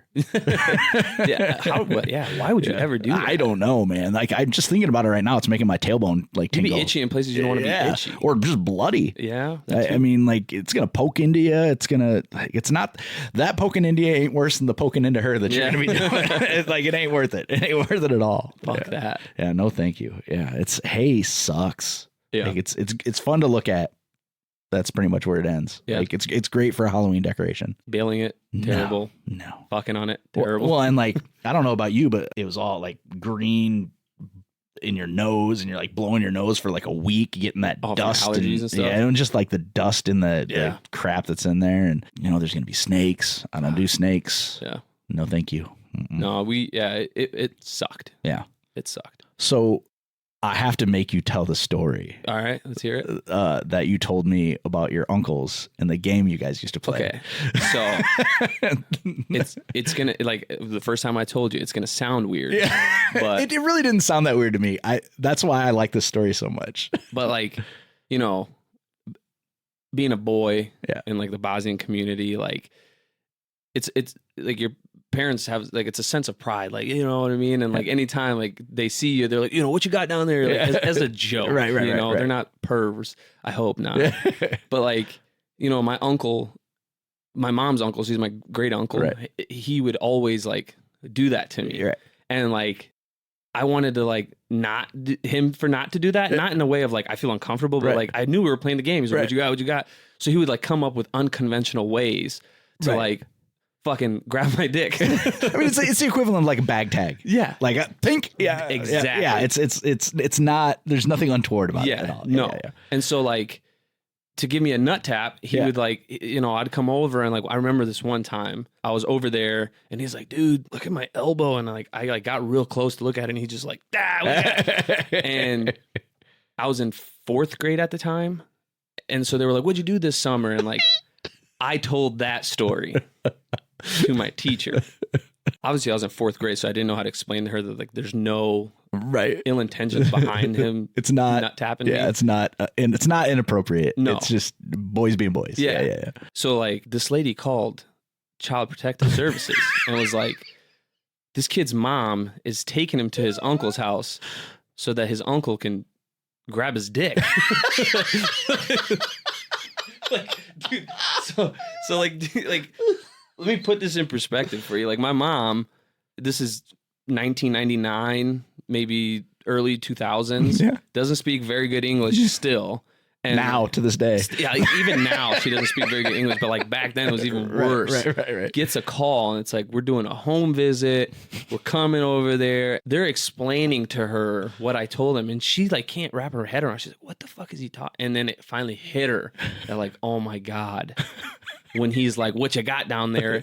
In my head, what it was the teacher, they were teaching us like, your no square. Or like our bodies ourselves stuff. Yes. Yeah. That's what it was. It was like they're teaching no squares. And they're like, who here gets touched? And I was like, ooh. Like I like popped up. Like I was excited about it. I was like, I do. And that's when I explained to them the story, and they were like, how often does this happen? I'm like, oh, every time I'm around my uncle. You know what I mean? Like this innocent kid. So that, Why is he so excited about it? Yeah, they were like, holy shit. This kid's really getting gaslighted over there. Yeah, first is my uncle, then my grandpa does it, and then and they were like, what the fuck? I mean, it's kind of like a competition. Yeah. I mean, like, so you can high score. Yeah, who can do it the most? And then I do it back to them, and they're like, oh my God. Yeah, it's so fucking great because you know the people that are hearing the story are picturing he's got to be naked when it's happening. Yeah. Oh yeah, like it's got to be happening. It's got to be sexual. Dude, it's got to be. This teacher hated me after No Square Day. She like took me under her wing. She's like, you poor child. And now I know why you're the way you are. You're just acting out. You just want to be loved in an appropriate way. Dude. Dude, I got my ass beat so fucking bad for that. Oh my God. I think if my mom could go over and redo it, she basically told me like, you don't fucking tell anybody that shit. So like if I did get molested, like, oh fuck. She scared me to the point where like I don't tell anybody. I take this shit to the grave, dude. So did they stop doing it then? No. I just never talked about it again, man. Oh God! If you don't talk about it, it never happened. Oh, that's fucking amazing. The first time I heard that story, I laughed so fucking hard because knowing your mom, I can picture her face. I can like the whole oh God. Oh, dude, it was so brutal. funny. It was brutal. I mean, I'm sorry you got your ass beat, but yeah, it was kind of worth it for me. Well, she's like to hear the story. She's like in her mind, she's like, you have no idea what this did to me. Oh, and I'm like, why are you making this about yourself right now? Because like everybody was looking at her like she's the worst parent ever, you know? And I'm like, I didn't know that that's what they meant. All they asked was like, who gets touched in this box? And I delivered. I was like, I do. I just wanted to feel like I was part of something. Yeah. Fuckers tricked me. They asked me now, I'd be like, I don't get touched there. Yeah, not anymore. It happened once. Yeah. Happened once, and there she is, my beautiful baby daughter. Yep. Nah, it was quite the experience. So since you were Americanized, you were born here, friendships throughout school, super culturally well-rounded. Yeah. Yeah, so you're friends with everybody. Yep. Pretty social guy, really. Yeah. And then you get into high school. And the only reason I set the basis of this up is because your wife's Bosnian. Yeah. So was that by design or just like it just happened? It almost is. Like, you know, growing up, I've been with all kinds of girls and everything like that. But like. Easy, Lothario. Yeah, sorry. Ultimately, though, I just wanted to be with somebody that has the same core beliefs that I do and my parents do. So that our daughter now, we can kind of continue the same culture type, you know? Sure. Whereas like the hardest thing, like, I dated this gal who's Catholic. Oh, wow. And my mom was like, you know, let's say you guys stay together and you get married, like that child, she's going to want it to get baptized. Right. Whereas like me being Muslim, right. I don't want it to get baptized. You know what I mean? Right. And like, that's where there would be a clash. And you couldn't have picked any more polarizing, like, you know, it doesn't really get, I mean, well, I guess there's one other religion would have been a little bit more polarizing. Yeah. I thought about it and I'm like, you know, this is the 21st century. Things are changing. Obviously, people are less and less religious. Yeah. It sucks. It depends on what you believe. You know, it sucks. Like people are going away from faith and, you know, I think it's awesome, like interracial relationships, whatever your religion, whoever, I don't care. I think it's awesome. But to me personally, I was like, dude, I just don't know that I could like take my kid to Sunday school and like she comes home and she's talking to me about Jesus and all this other stuff. That I'm like, well, I hear he's a nice guy. Yeah. Not nearly as big of a deal as they're making him out to be. Yeah. I hear he's a nice guy. You know, he died for our sins, Dad. And I'm like, well, did he? I mean, he was just really a prophet. Yeah. I mean, really. And that's the thing. It's like, I thought about it and I'm like, you know, I remember I went with her on a family vacation and it was right before Christmas and they went to church and like, I just stood in the back while everybody went, what's that? They eat communion. Yeah. And they're like, it was Lent and she was giving this up. And I'm like, only dumb religion gives stuff up at certain times of the year. Yeah. Like, and especially for a month at a time. You guys don't, what? Yeah. So, I mean, super freaking just dumb because now that I've learned more about my religion and I even went to Bible studies with my football teammates to build that team camaraderie. Sure. I've learned how similar our religions really all are. And it'd be different now, but that's what it was. It's like my wife's Bosnian, I'm Bosnian. A similar situation like with her parents and everything because you guys are the same age, right? Yeah. Yeah. So same path. Same path. Yeah. Yep. Like almost identical, except for the totaling of cars and shit. But yeah, she has 2 sisters and a brother. Yeah. So I mean, her upbringing was a little different than mine, but I mean, pretty much the same. Like, Dad drives a truck. Main difference is like she's hideously ugly. Oh, dude, it's just tough to look at. Stops clocks. Yeah, horrible. Yeah. Horrible. I hate you both. Yeah. I see our pictures. And it's just like, oh god, they look like they should be realtors. Fuck this one. Fuck these people. Yeah, fuck these people. a lot. Yeah, dude. That's what it was. It was just, I wanted somebody who, there's just certain things that we do, like lamb roasts. You know what I mean? That fucking sounds amazing. But do you remember the first time a Bosnian roasted a lamb in their front yard? And like, I've heard this story, but like people were calling in and they're like, they're skinning a dog and roasting him in the front yard. Like, you know what I mean? Oh, is that why they started doing it in the living room instead? Yeah. It's filthy already. Yeah. I got that reference. Did you get it? Yeah. Yeah. I mean, it's a little fucking ash in the house. Who cares? Yeah. It was just super easy. It's super familiar. You know what I mean? Yeah. So it was like nothing to worry. It was really a no-brainer. You guys go to school together? Yeah. Yeah. So you've known her a long time. Oh, like our families were friends ever since we were like 2, 3. Yeah. Yeah. So, I mean, my parents and her parents knew each other back in Bosnia. Oh, wow. And then when we came over here, they moved straight to Waterloo. So when my parents moved over, obviously it was like, oh shit, you guys are here too? Oh my God. Oh, so they didn't know ahead of time. No. Like it just happened to like bump into them once they got here. Dude, that was one of the things. Like your friends, like you all separated, and then like when you met here, you were like, oh dude, you're here. You made it. Like what are the odds? Like, so what other places in the United States have sizable Bosnian populations? Dude, St. Louis is like number 1. Yeah. I mean, it makes sense. St. Louis, Waterloo, very similar actually. Yeah. Just different sizes. Yeah. St. Louis, believe it or not, like Salt Lake City. Really? Yeah. Jacksonville, Florida. Obviously Utica, New York, where I'm from. Right. Chicago, Milwaukee. So we haven't really touched on it yet, but clearly there were 2 factions. Yeah. Right. So there are the Serbians. Yep. And then everybody uses the term Bosnian. Is that right? Or is it just a generalized term?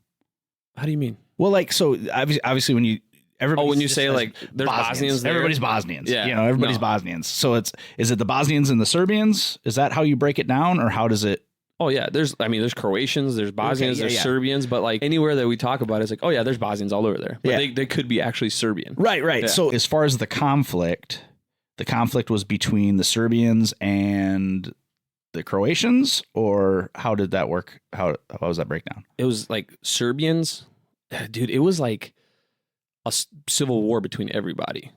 Okay, it was so weird. Because normally you think of it as there's 2 sides, but like it wasn't that simple. Eastern Bosnia and Western Bosnia, that was like they were clashing because Western Bosnia didn't believe in what Eastern Bosnia wanted, and so they clashed there. And like Serbia necessarily wasn't our friends, but they were like, we were like, I mean, we kind of want the same thing. So like, okay, we'll help you out a little bit here. Oh, okay. But they still didn't like each other from what I understand. Like I didn't dig too far into it just because I was raised over here. So right. Like, I hate to say like I didn't give a shit, but like I don't. And there's still people like my age who are like, oh, you're from the West Side? Fuck you. And it's like, dude.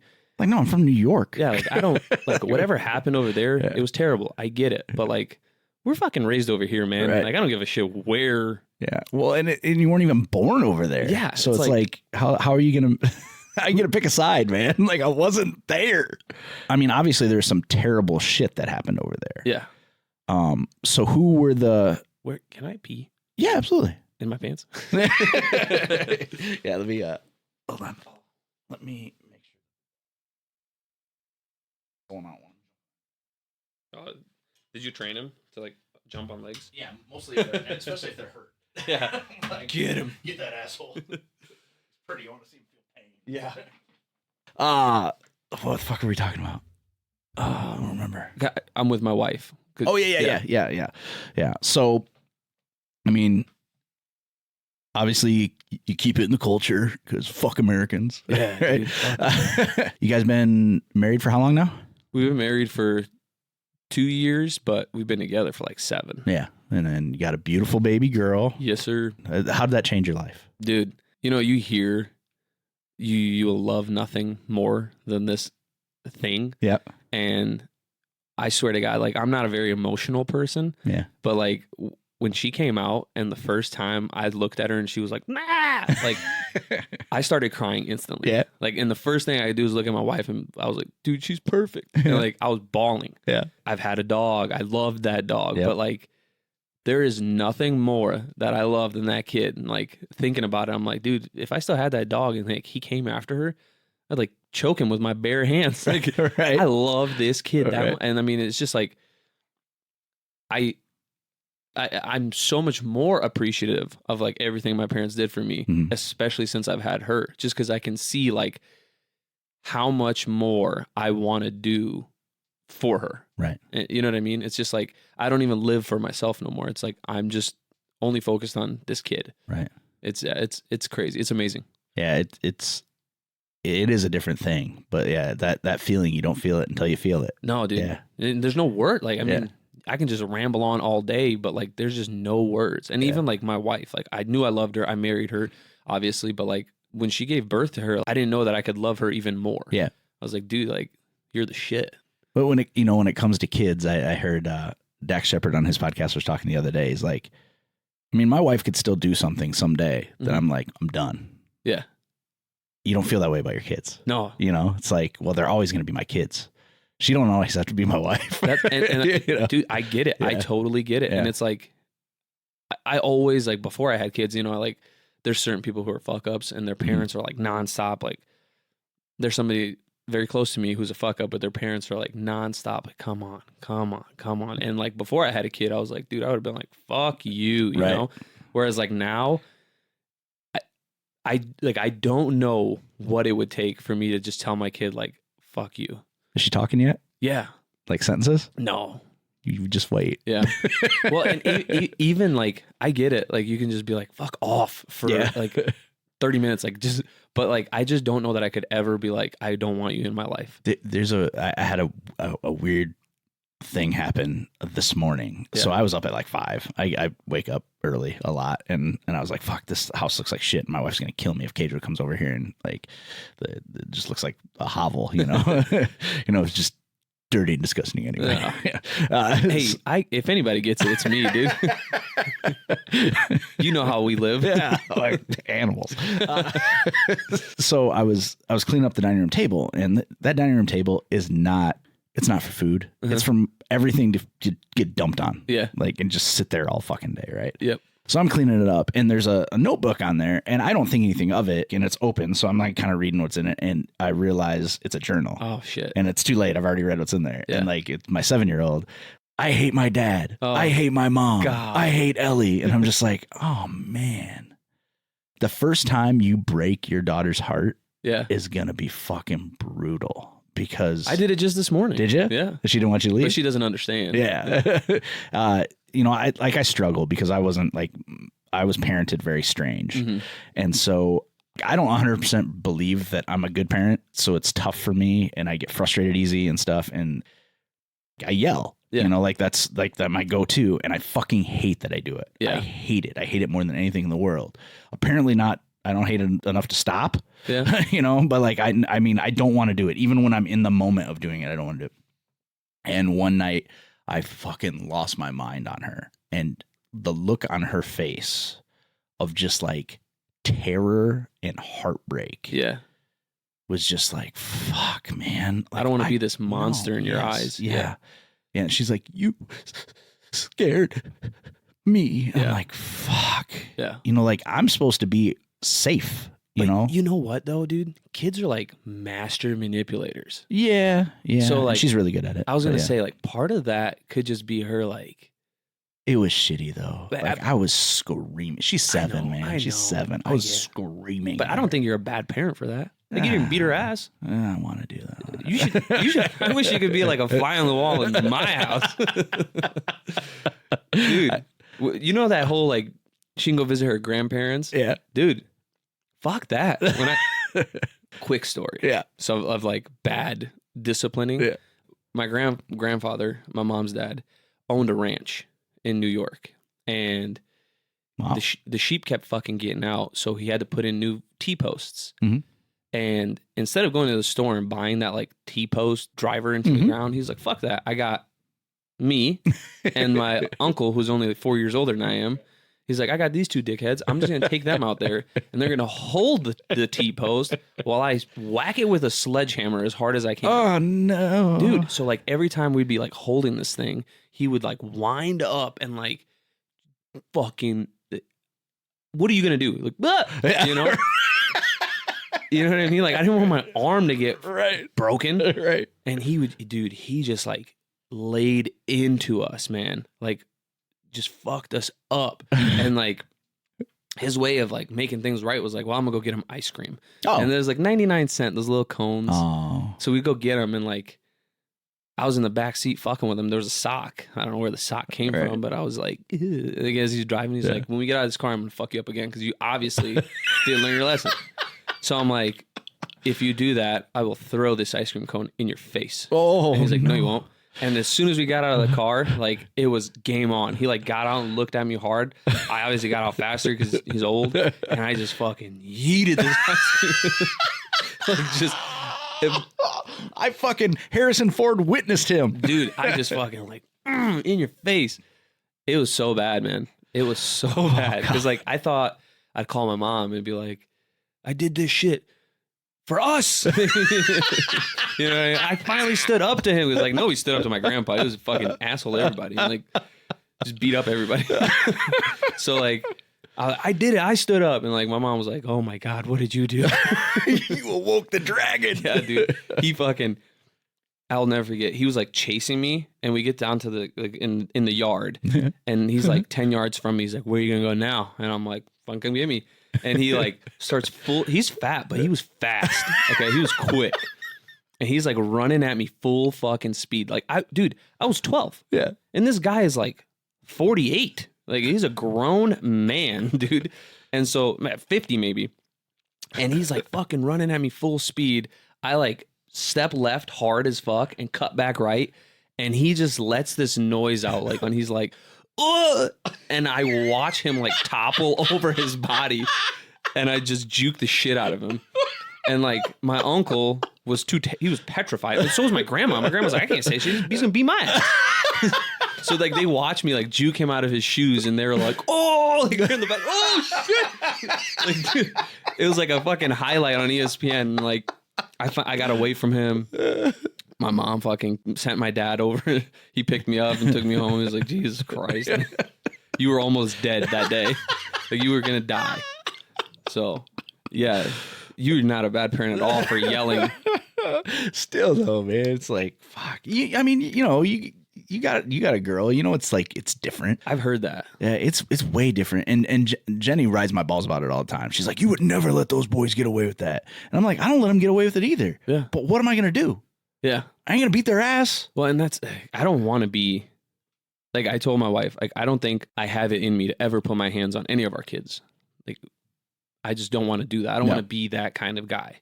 But there has to be a certain level of like, just enough fear and respect that's like, and that's the problem is like, I remember with each one of the girls when I'm like, they're too old for a spanking, you know, and because like a spanking was like a smack. Yeah. I mean, there's a couple times it was like smack.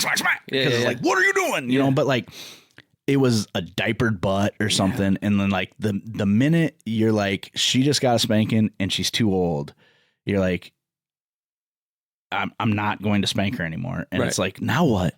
I take all their shit away. They don't care. Yeah. Like timeout. Yeah. Like timeout is like, yeah. They just sit there all the time like, fuck you. Yeah. Well, and like last night, my 10-year-old has like behavior and anxiety issues. Yeah. And so she'll have a total fucking meltdown. And like last night, the house was shaking because she was just she sounded like a wounded animal in there because she was just mad and like not processing well. And I'm just like, there's nothing I can do. And so I went in and talked to her later after she calmed down. I was like, hey, are you calm enough that we can talk? And she's like, yeah. And she does this thing where she laughs nervously when she's in trouble. Well, she wasn't doing it for a long part of the talk. And then she started. And I was like, hey, man, look, I'm going to go now. Yeah. I don't want you to go. I don't want to go to sleep. And I was like, look, man, here's the thing. When you do that, it makes me angry. I don't want to be angry. Yeah. And I don't need to be angry. And I don't want to be angry at you. So I'm going to take a break. Yeah. And I'm going to walk away before I get mad because there's no reason for me to be mad. You're having a moment. And so I walked out, which is the first time that I've done that successfully and not came back in and be like, another thing, you know? Where I just walked away from it. And for me, that was a victory last night because I didn't traumatize her more than her internal bullshit was already, you know, like Right. I know how she feels. I have anxiety. I have depression. I have all that. Like I have OCD. Like, so like I know how much of a battle is going on inside of her. The problem is I also don't have patience. So while I should empathize with what she's doing, Inside of you is like, come on. Yeah, I'm always just boiling. Yeah. Like I'm just below where you put the noodles in, you know, and I don't want to feel that way. Like I want to enjoy the time with my kids. Like this should be the best time. Yeah. Because they're both going to get their periods and I'm going to hate them. Yeah. You know, and then they're going to hate their mom and they're going to hate life. And then they're going to like everything. not want to hang out with you. Yeah. They're going to want to like go out, be with their friends. And then you're just going to be there like, I thought we could do this cool thing. And I got frustrated because so is your daughter, is she still in how old is she? She is 16 months. Okay. So she's still in a crib?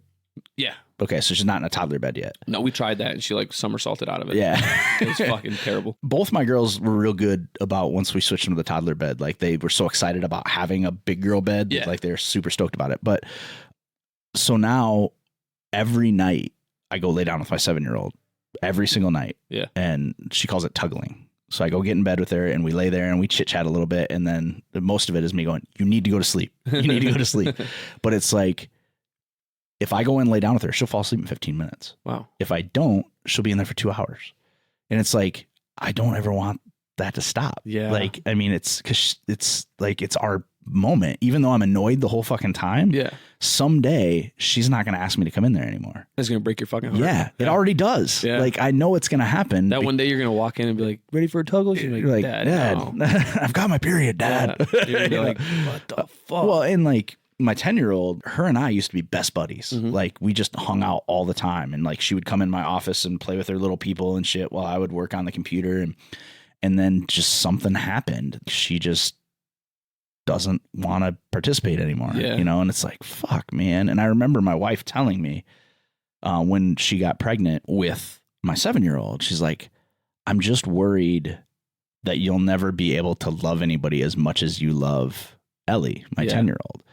And I was like, yeah, I don't know what that looks like. And like, now my 7-year-old, like I'm her person. Yeah. Like if she needs something, it's me. If she's hurt, if she's sad, and the other one doesn't have any fucking time in the world for me. Yeah. And I'm just like, what a weird fucking. It's just weird. Yeah. Dude. Like I would have never thought that in a million years. And now whenever the 10-year-old's upset, she's like, I want mom. And I'm like, why not me? Yeah. Well, and it used to be like even. Yeah. Like it didn't matter which one of us was there as long as one of us was there because we co-parent. I mean, like it's pretty much right down the middle. I mean, it's a little awkward now because they're older. So like bath time and stuff. No go. No. Yeah. I'm like, dude, you guys are too old to be naked around me. Yeah. Like, weird. you got to learn appropriate boundaries and stuff. I mean, not that it really like bothers me, but they might be the no square. Yeah. Yeah. They just need to learn boundaries, and they're both like super comfortable with their bodies. Yeah. Which is something I've never understood because I'm not, like, but you're not a creep. So like, right. They're like, Dad, just running around with no shirt on. And like, you're like, guys, come on, go put a fucking shirt on. Yeah. And that's exactly it. Or they'll like jump out of the shower and go running through the house. And I'm like, dude, you got to learn boundaries. Right. Like this is a learning opportunity. And I just can't get them to wrap their heads around it. I'm just like, God damn it. Like boys were so much easier. Yeah. You know, like they're dopey and they do stupid shit. But for the most part, the drama is so much less. Yeah. Like, I bet. And I'm not looking forward to that. No. I mean, with mine, it pretty much started immediately when they were born. Yeah. They're both dramatic as fuck. Well, dude, and like I said, my daughter is adapting my wife's personality. Yeah. Because they spend like all fucking day together. Right. And so I'm just like, how am I going to deal with two of you? And like, let's throw another one in the mix. Yeah. Like, what the fuck? You need a boy. Yeah. Yeah. I mean, like, dude, I'm outnumbered and overwhelmed. Yeah. That's when my grandson comes. I at least feel like somebody maybe gets it. Like when he goes over, but he's funny because he'll just I'll hear him come down the basement steps, stick his head in and go, "Hi, Grandpa. Hey, buddy. How are you? Good. Okay." And then he walks away. That's all it takes, man. That's all he wants. Yeah. Like he'll sit at the house and be like, "I'm gonna go see Grandpa Zach. I'll go see Grandpa Zach." And they'll bring him over and that's all he wants to do. Just say what's up. Yeah. And then he goes and plays with the girls. He might come down a couple more hours and be like, "Hi, Grandpa. Hey, buddy. Okay." And then later when he's spending the night, he just wants to make sure we're getting donuts tomorrow. He's a very simple creature. Dude, That's awesome. Yeah, it's way easier that way. And then if he does get grumpy, I just fucking send him home. Yeah, that's the best part. Yeah. With your own kids, you can't send them home. I know, right? I know. So do you find like, is your daughter, like, are you a celebrity to her, or are you just another person that lives in the house since she's home with your wife all day? I feel like I'm a celebrity to her. If it's bedtime, my wife is like, you cannot be around. Like, if she sees you, she's like, Dad's here. Yeah. Like, this is big deal. We're playing. We're doing shit. So bedtime, nap time, I can't be nowhere around. You got to go make yourself scarce. Yeah. Like, I freaking have to roll out of bed and like army crawl out so she doesn't see me. Because, I mean, it's cool, but I wish I could like help my wife sometimes. Yeah. But I mean, it's hard being the cool parent. It's hard being the fun uncle. Yeah, dude. It's a fun uncle, buddy. Yeah, I hope she doesn't grow out, because that's pretty common. Like, that there's a special bond usually between fathers and daughters, and I hope for you that always kind of stays that way. I hope so, man. Yeah. But I know once she starts playing sports, she's probably gonna fucking hate me. See, that's funny. Why would she play sports? Oh, because she's going to. There's no. Good luck with that. Yeah, I already went and bought like a golf set, mini tennis racket. Like, you're gonna play sports. Oh, I was convinced both my girls were gonna do children's theater. Yeah. Guess what? Neither one of them does. Children's theater. Yeah. And my wife is like, I want to sign up for dance and like gymnastics. Oh, I'm like, fuck that. Yeah. I would don't try to fight the dance thing as long as you can. It's expensive, and it's all fucking encompassing. Oh, like, my it's God. like you will not have a life of your own. Well, unless your wife just wants to be a dance mom, she can handle all of it. Maybe. Who knows? But no, she's gonna be like, why? Like, other dads are there. How come you never show up? No. Because it sucks. Yeah. I took her so she does music class every Monday. To like, it's. So like, she just goes and listens to music? No, they like do all kinds of shit and like play with toys and like learn sign language and stuff. But like, the lady plays music and the kids love it. Yeah. And my wife wasn't feeling well, and she's like, can you please just take her? Like, I don't want her to miss music class. So I'm like, okay, sure. Took her to music class, and it was just pure fucking chaos. Yeah. Like, kids everywhere. Yeah, herding cats. Screaming. Yep. One has something the other one wants, and then a third one is like, no, I want that. And I'm like, how is this productive? What the fuck is going on here? I was like, if this is what dance is going to be like, or golf, like, I don't want. I feel like someone or multiple people have found a way to market shit that is completely unnecessary. Yeah. Your kid can, hold on just 1 second. Yeah. Hi.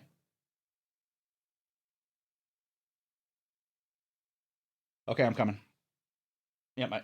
And unfortunately, right there was the moment that I got the telephone call that my wife and 2 daughters had been rear-ended by a drunk driver at 12:15 in the afternoon, which unfortunately cut the recording session a little short, but we were wrapping up. Good news, everybody is fine. No one was injured, and the bad guy went to jail.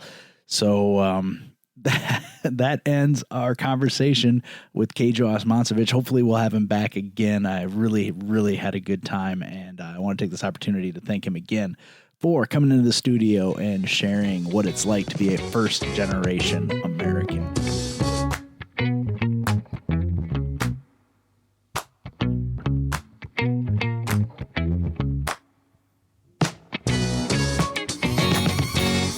Tony Forsmark.